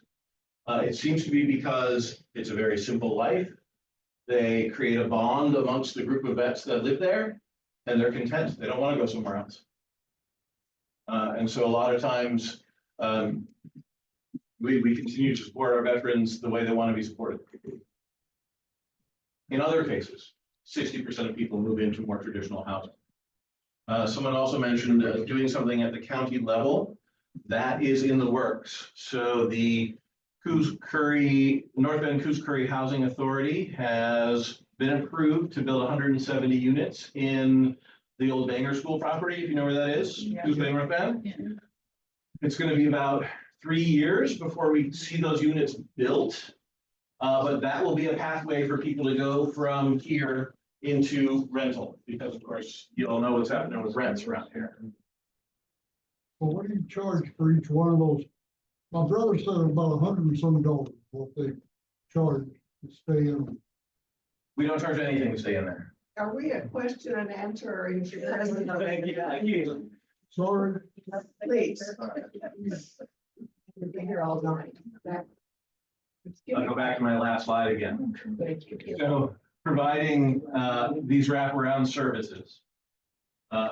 These are the statistics over the 10 years that the shelter system has been running. Right?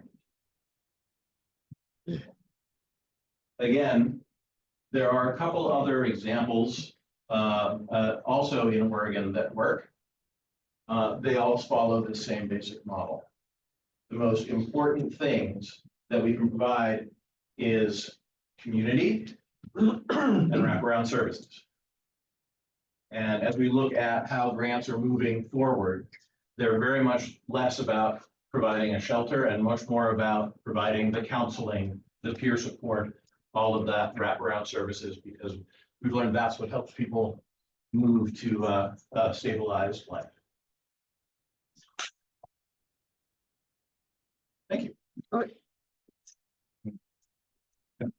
Could you talk a little bit more about how this community can be involved in this community?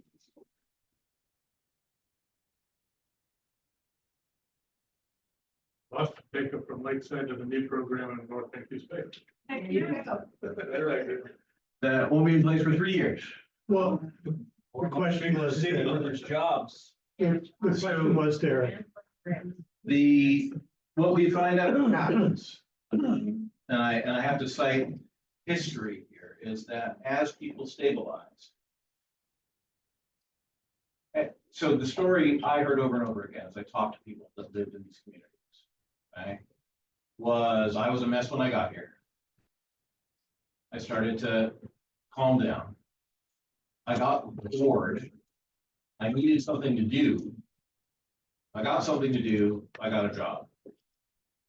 So the idea is, and yes, the lived experience portion that I mentioned earlier is that many people that work for the shelter system in Eugene once lived in the shelter system in Eugene. And it dovetails very nicely with various homeless to work programs. One of the primary strategies that's followed is cleanup. A wonderful program in Portland called Clean Sweep. Clean Start. And people are trained and outfitted, and they spend their day in a certain area going around and cleaning. That's one of the first common employment steps.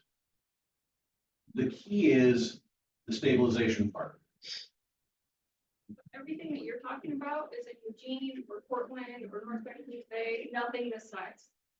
So what kind of comparisons do you have for places this size? That maybe like what's this or AIM or School or jobs. Public transit or. So rural areas certainly face their own challenges. What I can say, I can't get you a police force, unfortunately. What I can say is that for the people that are already here, they're already living in a tent over there or in a trailer over there, unsupervised, unmanaged. And anyone we move here has direct responsibility and is responsible to their case manager and the community rules and the community itself. okay, let's kind of put a little bit more structure in this. You finished with your presentation, Eric? What I'm gonna do is, why don't we provide, and I know this is quick, so make your questions really direct. We'll provide 5 minutes and then the council will start asking their questions. What do the counselors think of that operation? Okay, so you got 5 minutes, so we can answer some direct questions that you might have. So, and by the way, if we do actually proceed, we're going to require quite a bit more information and quite a bit more buy-in from the city. So this is not, us right off the bat making a decision as to where we're going. I just wanted I want to make that aware of you, so the whole community gets a very good understanding of what's being offered here, and the community actually wants this.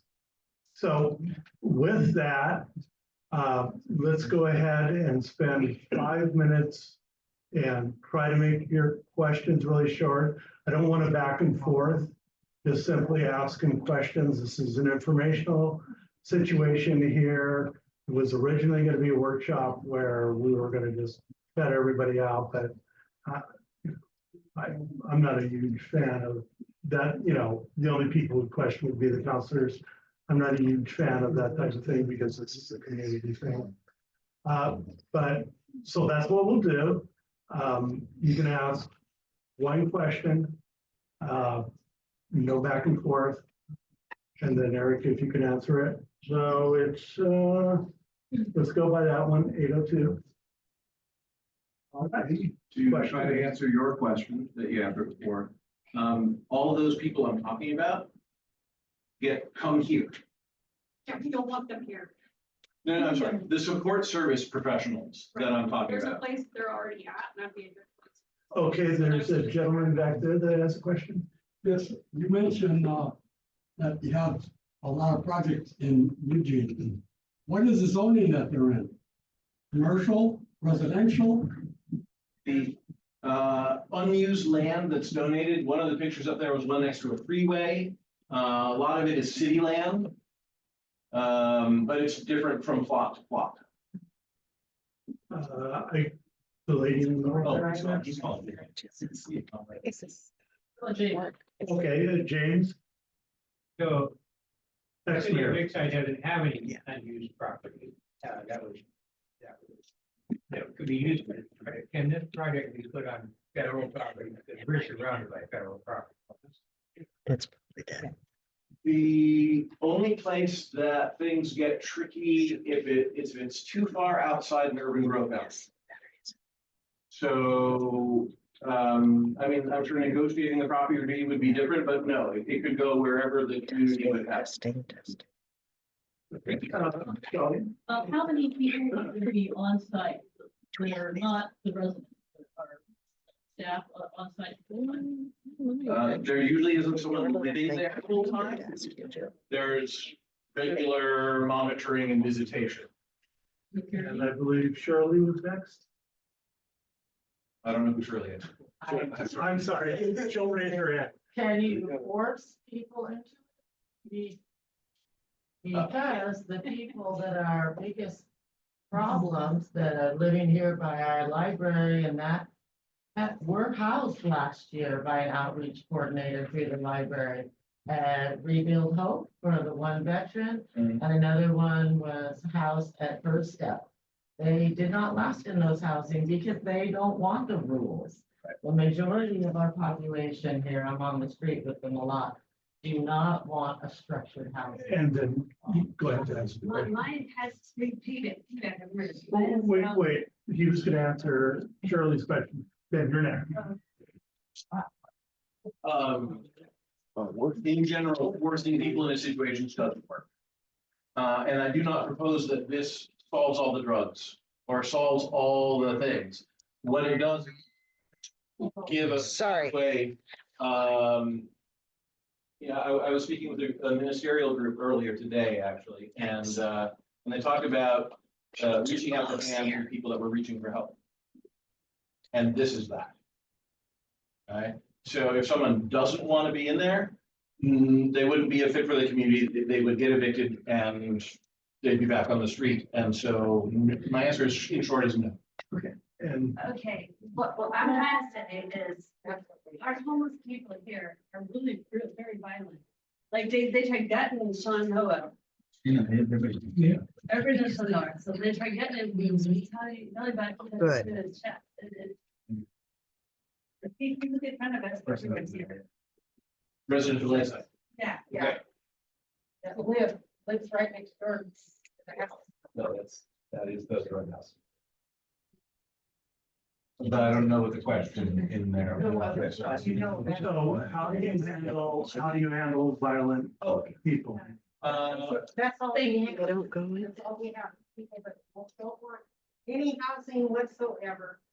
And they don't want police, and that's why they move here. They love the outdoors and they want to be outside, and they don't want to be hassled.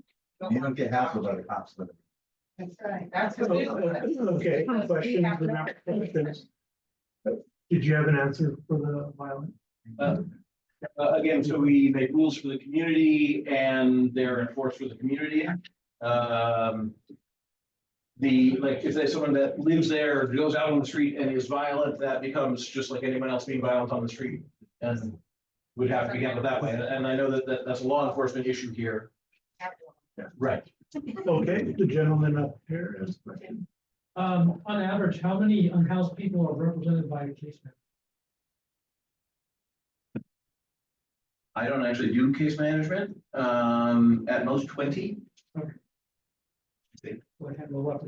And then the lady in the back. I'm just You'll do that, wondering, Sam. what you do with a lot of the homeless and Coos Bay. They're sitting out in front of the different, like McDonald's with a dog every day. He told my son, it's a bad day if you can't make $200 a day. And what do you do with these type of people? That's for the drugs. They stay the same. Well, let the gentleman answer. So. They wouldn't go into a housing. They Again. like that money. Okay. Right, I can't force anyone into this. And right? then, It's for people that want to Get back. get back. on and their then feet. the final question would be to Sandy. because he All these ran out houses of are for, I'm sorry. are for people that want to help them. It was the last question was to Sandy.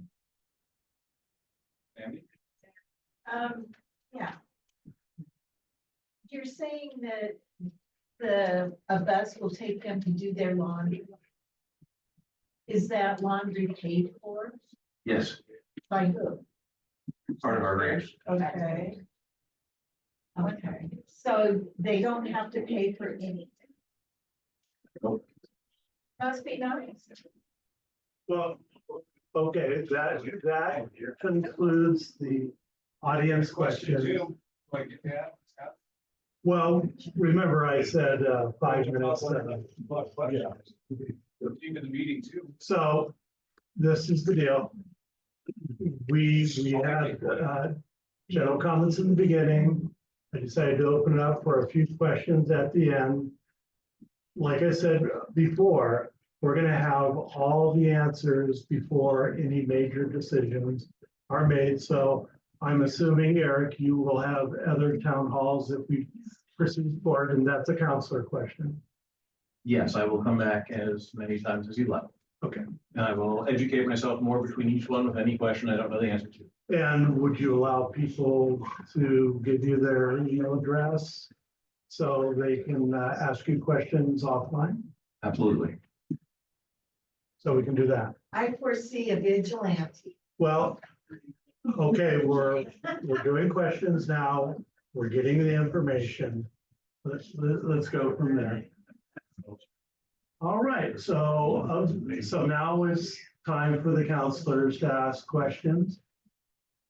And we haven't had a chance to ask anything yet. So what counselor would like to start? Mr. Council Planner? Yeah,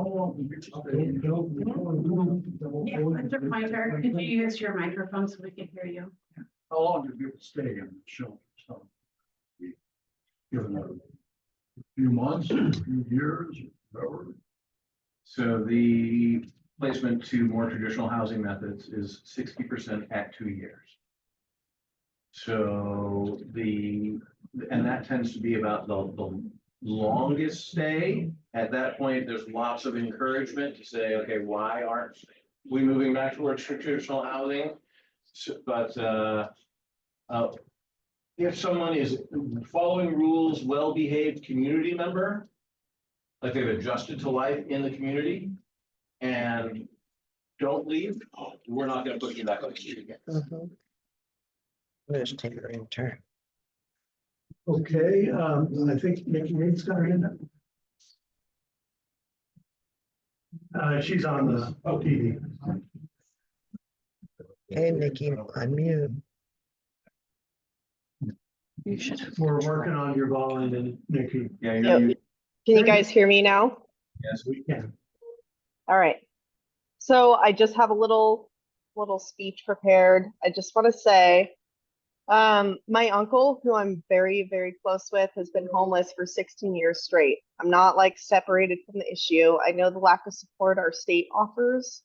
I believe that our federal government is pushing down the problem to smaller communities, and this is a larger problem that Lakeside simply cannot support. We have no tax base, and we can barely support our own economy and our own citizens. We cannot front the bill for it, even if it is a grant, and we aren't fronting the money, but the social cost to our town. Our kids cannot ride past these communities. They cannot know where to buy drugs. We do not have a horrendous homeless problem that this would make a solution. I see it bringing more homeless into our community for an opportunity for a place to stay. I know the lack of resources in our state is a big challenge for mental health, and I don't support different options for that, but I've dealt with the calls and the pleas for help to try to get someone help. But I cannot and will not, in good faith and as steward for our community of Lakeside, support this idea. So that's my 2 cents.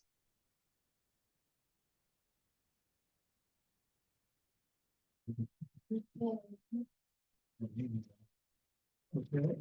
Other counselors? Yeah, I've got a question, Councilor Carlisle. When you're talking about these individuals gonna go out and go into the community and get their own places to live, what are they gonna use for income? Most of these people don't want to work. So as part of the process of living in the community, housing and work support are built into the service wraparound services. And so the people that are moving from the community into traditional housing have already gotten a job and are able to afford the rent, probably with assistance to start with, at where they end up. So you're talking, Lakeside, let's say you have 3-bedroom house in Lakeside is what, $1,500 a month? Pretty close, maybe more? We're lucky, yeah, or more right now. How are they gonna afford this? I mean, excuse me, I know people that are working 2 jobs here in Lakeside and barely making their rent. So I don't understand that logic. I've not been a great fan of statistics, but I heard a very disturbing one the other day. And that is, there is not a state left in the country where someone working 2 full-time minimum wage jobs can afford housing. But the people that are here, they don't want to work. Okay, I got a question. Lakeside has no infrastructure as far as being able to uplift these people. So say you got him in the community. He wants to go. He wants to actually do something. There's nowhere to anybody in the city anymore. There's no job. There's housing's pretty much out of control, that you couldn't do that. So why would we as a city put in that effort when we're not really helping the final solution? Because the way I look at it is the whole point behind your process here, as far as from your end, is to move people out of where they are right now. You know, find a better place for them. That these type of shelters shouldn't be, you know, a permanent place where they can go, because in this neighborhood, you can walk a few blocks and then you're in a drug house type of thing. So I guess my concern is, where would these people go if they decided they were going to be rehabilitated? Or that they wanted to, you know, find a job or something like that. They wouldn't find it here. So the greater Coos County area has a vacancy rate of somewhere just below 1%. What that means in short is that there's no housing need.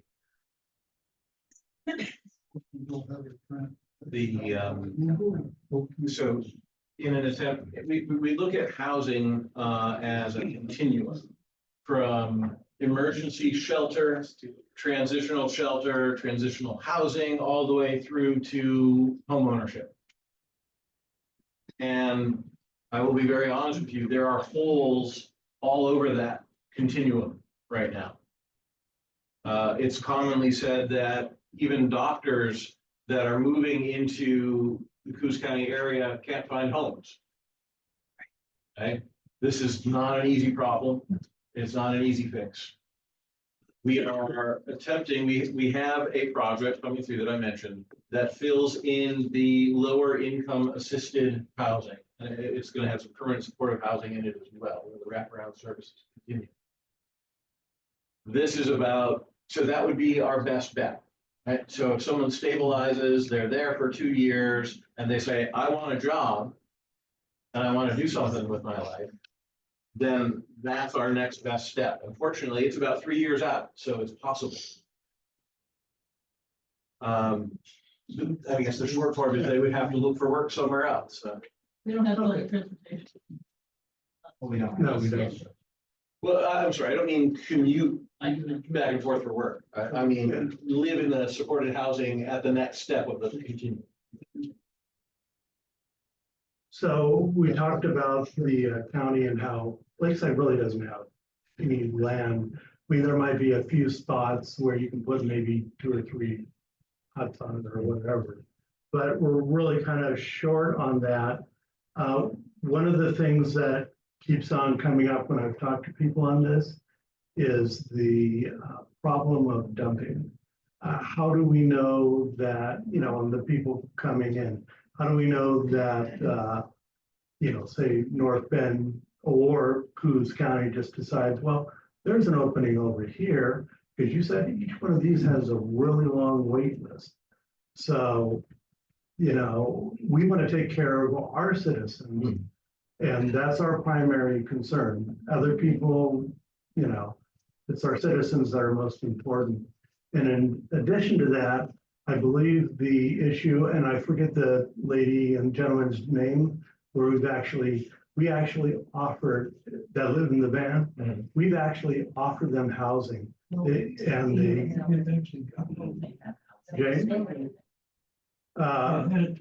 James, do you remember the lady and the gentleman where you guys at one point offered them housing? I don't know who you're talking about. Yeah. Yeah, they had housing, right? So that's a person, I'm assuming you can't help, but that's a person we need to take care of as a city. How do you propose to fix that? Ellen has mental health. That's my worry right there. You just said it. Mental health is my biggest issue with any of this, because I'm seeing, well, people with mental health, and I'm not yelling at Lakeside. Well, but she opened a can of worms. So what would you, how would you attack that problem? Part of the support system of shelter is mental health services. And so there's essentially housing, coaching, for lack of a better word. There's mental health support, there's rehabilitation support. So what I would say, if those 2 people became, you know, if instead of the beginning, if I just say, hey, here's a home, right? I'm gonna end up with a trash home. And then they're gonna be like, well, this place sucks and leave. Okay, so the thing that makes this work is not the building or the fact that they're given a shelter. It's a necessary part because safety matters. But what makes the system work is constant contact with the support services. So the mental health professionals that show up and interact with them. You would provide that for us? Yes, everything I'm talking about up here is part of the process and is funded by the grant. Right. Even if they don't choose housing? Yes. Okay. What happens in 2 and 3 years down the road? Does the money dry up and then we're stuck with an infrastructure we can't handle? There are 2 different categories of grants. One that I have right at the moment is to set up a new shelter.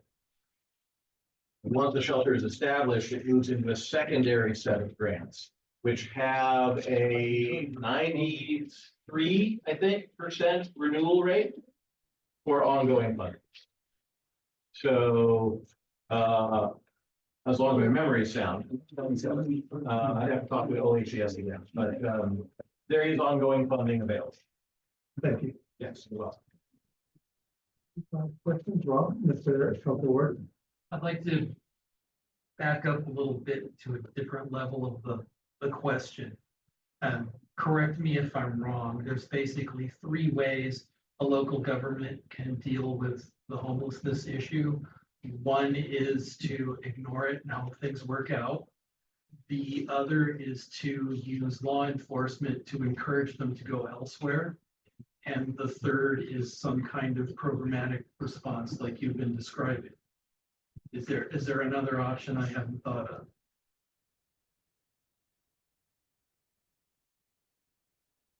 Just thinking for a minute.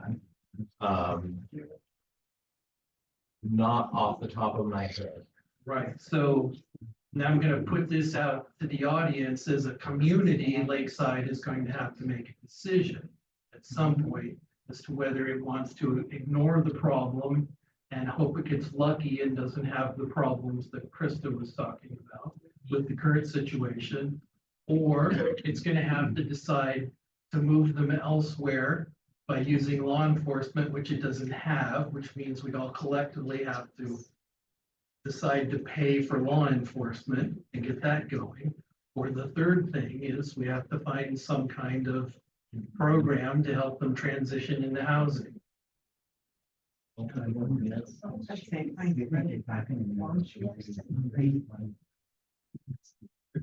think he's doing anything like this here locally. He said he was open to the public for questions. I thought. No, we're talking amongst the councilors right now. Robert just said that. No, I said I was speaking. He was to the audience. rhetorically, I'm not opening. yeah, he was rhetorically talking.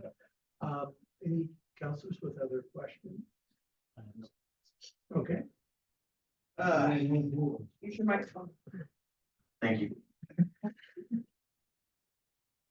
Not to beat a dead horse, but I feel like I need to clarify one thing. I heard it mentioned in the staff report, and I've also heard it mentioned by others that this whole process and getting Eric in his community was initiated by one of the city council. I'd like to make it clear for the second time that a planning commission member contacted me and invited me to a meeting with Eric in his office. I did attend. At that meeting, we listened to the same presentation, probably in a little more detail than we got here tonight. We had some good discussions about the program and how it will work in Lakeside. A couple weeks later, I got a call from Eric stating he was interested in meeting with me again. I did meet with Eric. We had more conversations about how this might work in Lakeside. And at that time, I was really clear with Eric that I didn't think the citizens, you guys of Lakeside, wanted this sort of facility here, and that I had my own concerns. After 2 meetings with Eric, speaking with citizens, after bringing this program up at a council meeting in the past, I came to the conclusion this program was not good for Lakeside. After this 3rd meeting, my opinion has not changed. In the staff report, we were presented with 2 options. The idea that this camp will reduce the time spent by staff asking people to leave, time spent dealing with calls, makes no sense to me. There will still be homeless who do not participate in this housing program. There will still be public calls and complaints. My guess is that the number of calls and complaints would likely increase, not decrease. The homeless cannot spend all of their time in this camp. Many will continue to walk our streets, rob our homes, and anger our citizens. The second option was to do nothing. The fear of something catastrophic happening related to the homeless is real, but do nothing is not our only other option. There are steps we can take to limit our legal liabilities if something were to occur. My final thought is a camp like this will inevitably bring more homeless to town than we already have. It will stretch already thin resources. It will cause more anger and division within our community. This program may work in other places, but Lakeside has a pile of other problems and we're not prepared to take this on.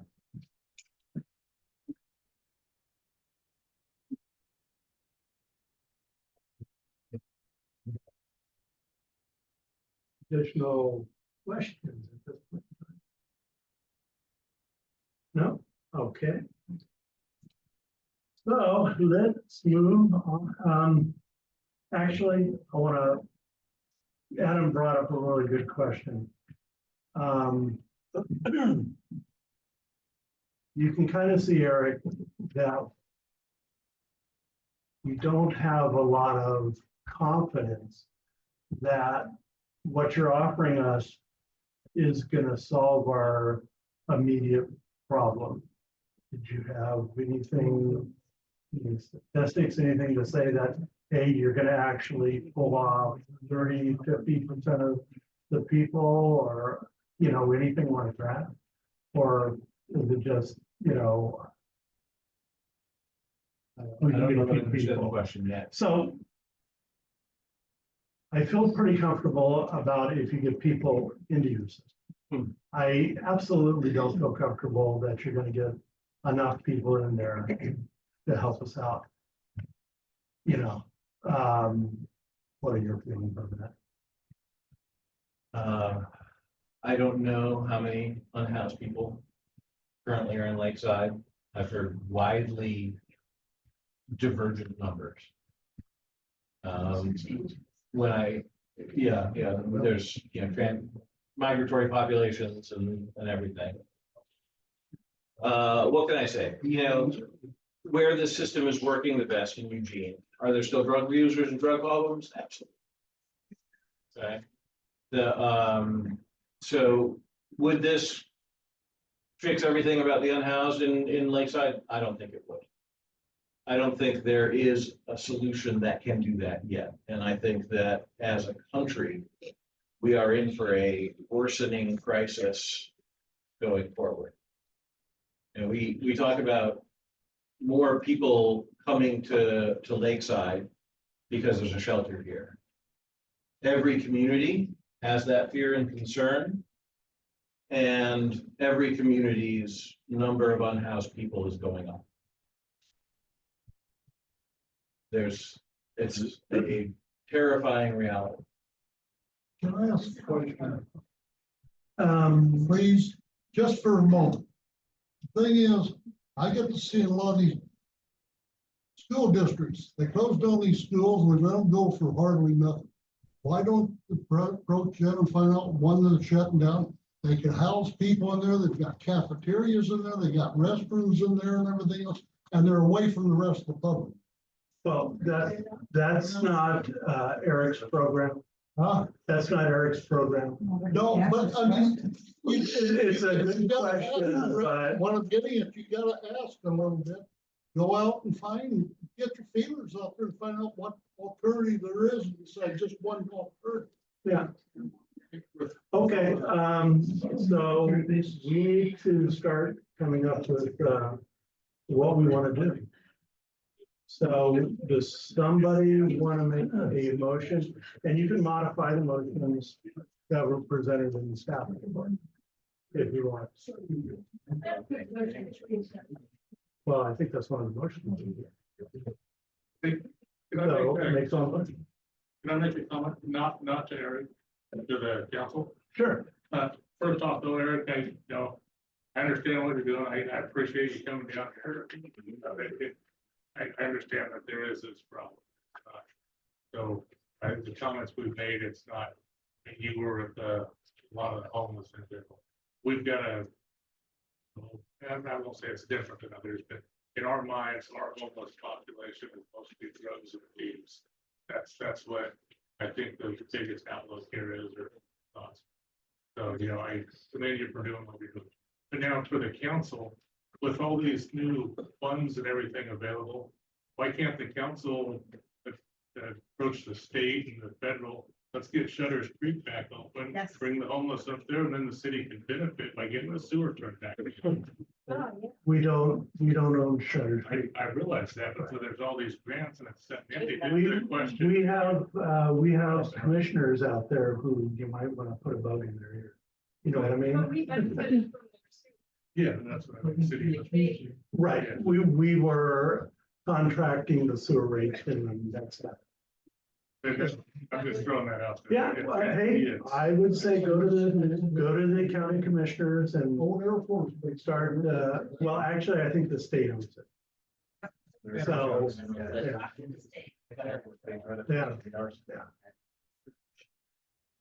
Okay. One little thing. All right. Our city is 2.5 square miles, so I think a lot of the discussion is, putting it in within our city limits. If we were to put into something outside the city limits, find this property that maybe it's federal or not federal government, where we could put this program outside city limits so that it's not in our city. Okay, well, at this point, I'm gonna shut discussion off, even for counselors. Let's put a motion on there, and then with the motion, you can discuss the motion. Would somebody like to make a motion?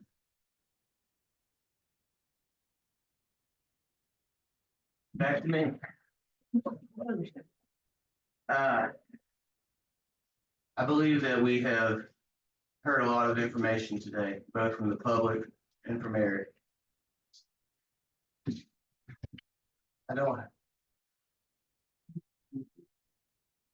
I don't believe there's a motion to be made at this time. I feel like that we should take the time between now and the next council meeting to think about what we've learned here today, and maybe at that meeting, we can make a determination of what we feel like we should do.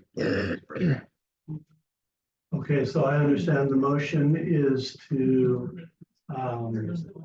There's no motion. No motion,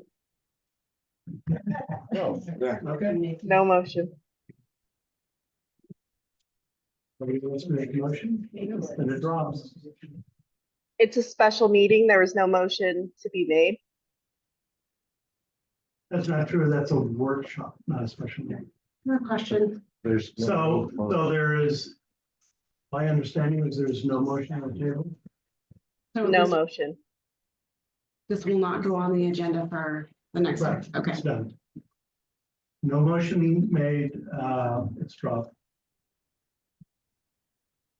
All right, well, I know it's been a really long evening for everybody.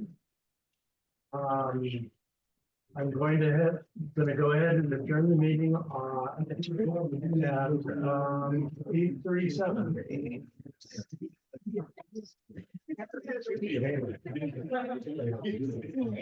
What are you doing?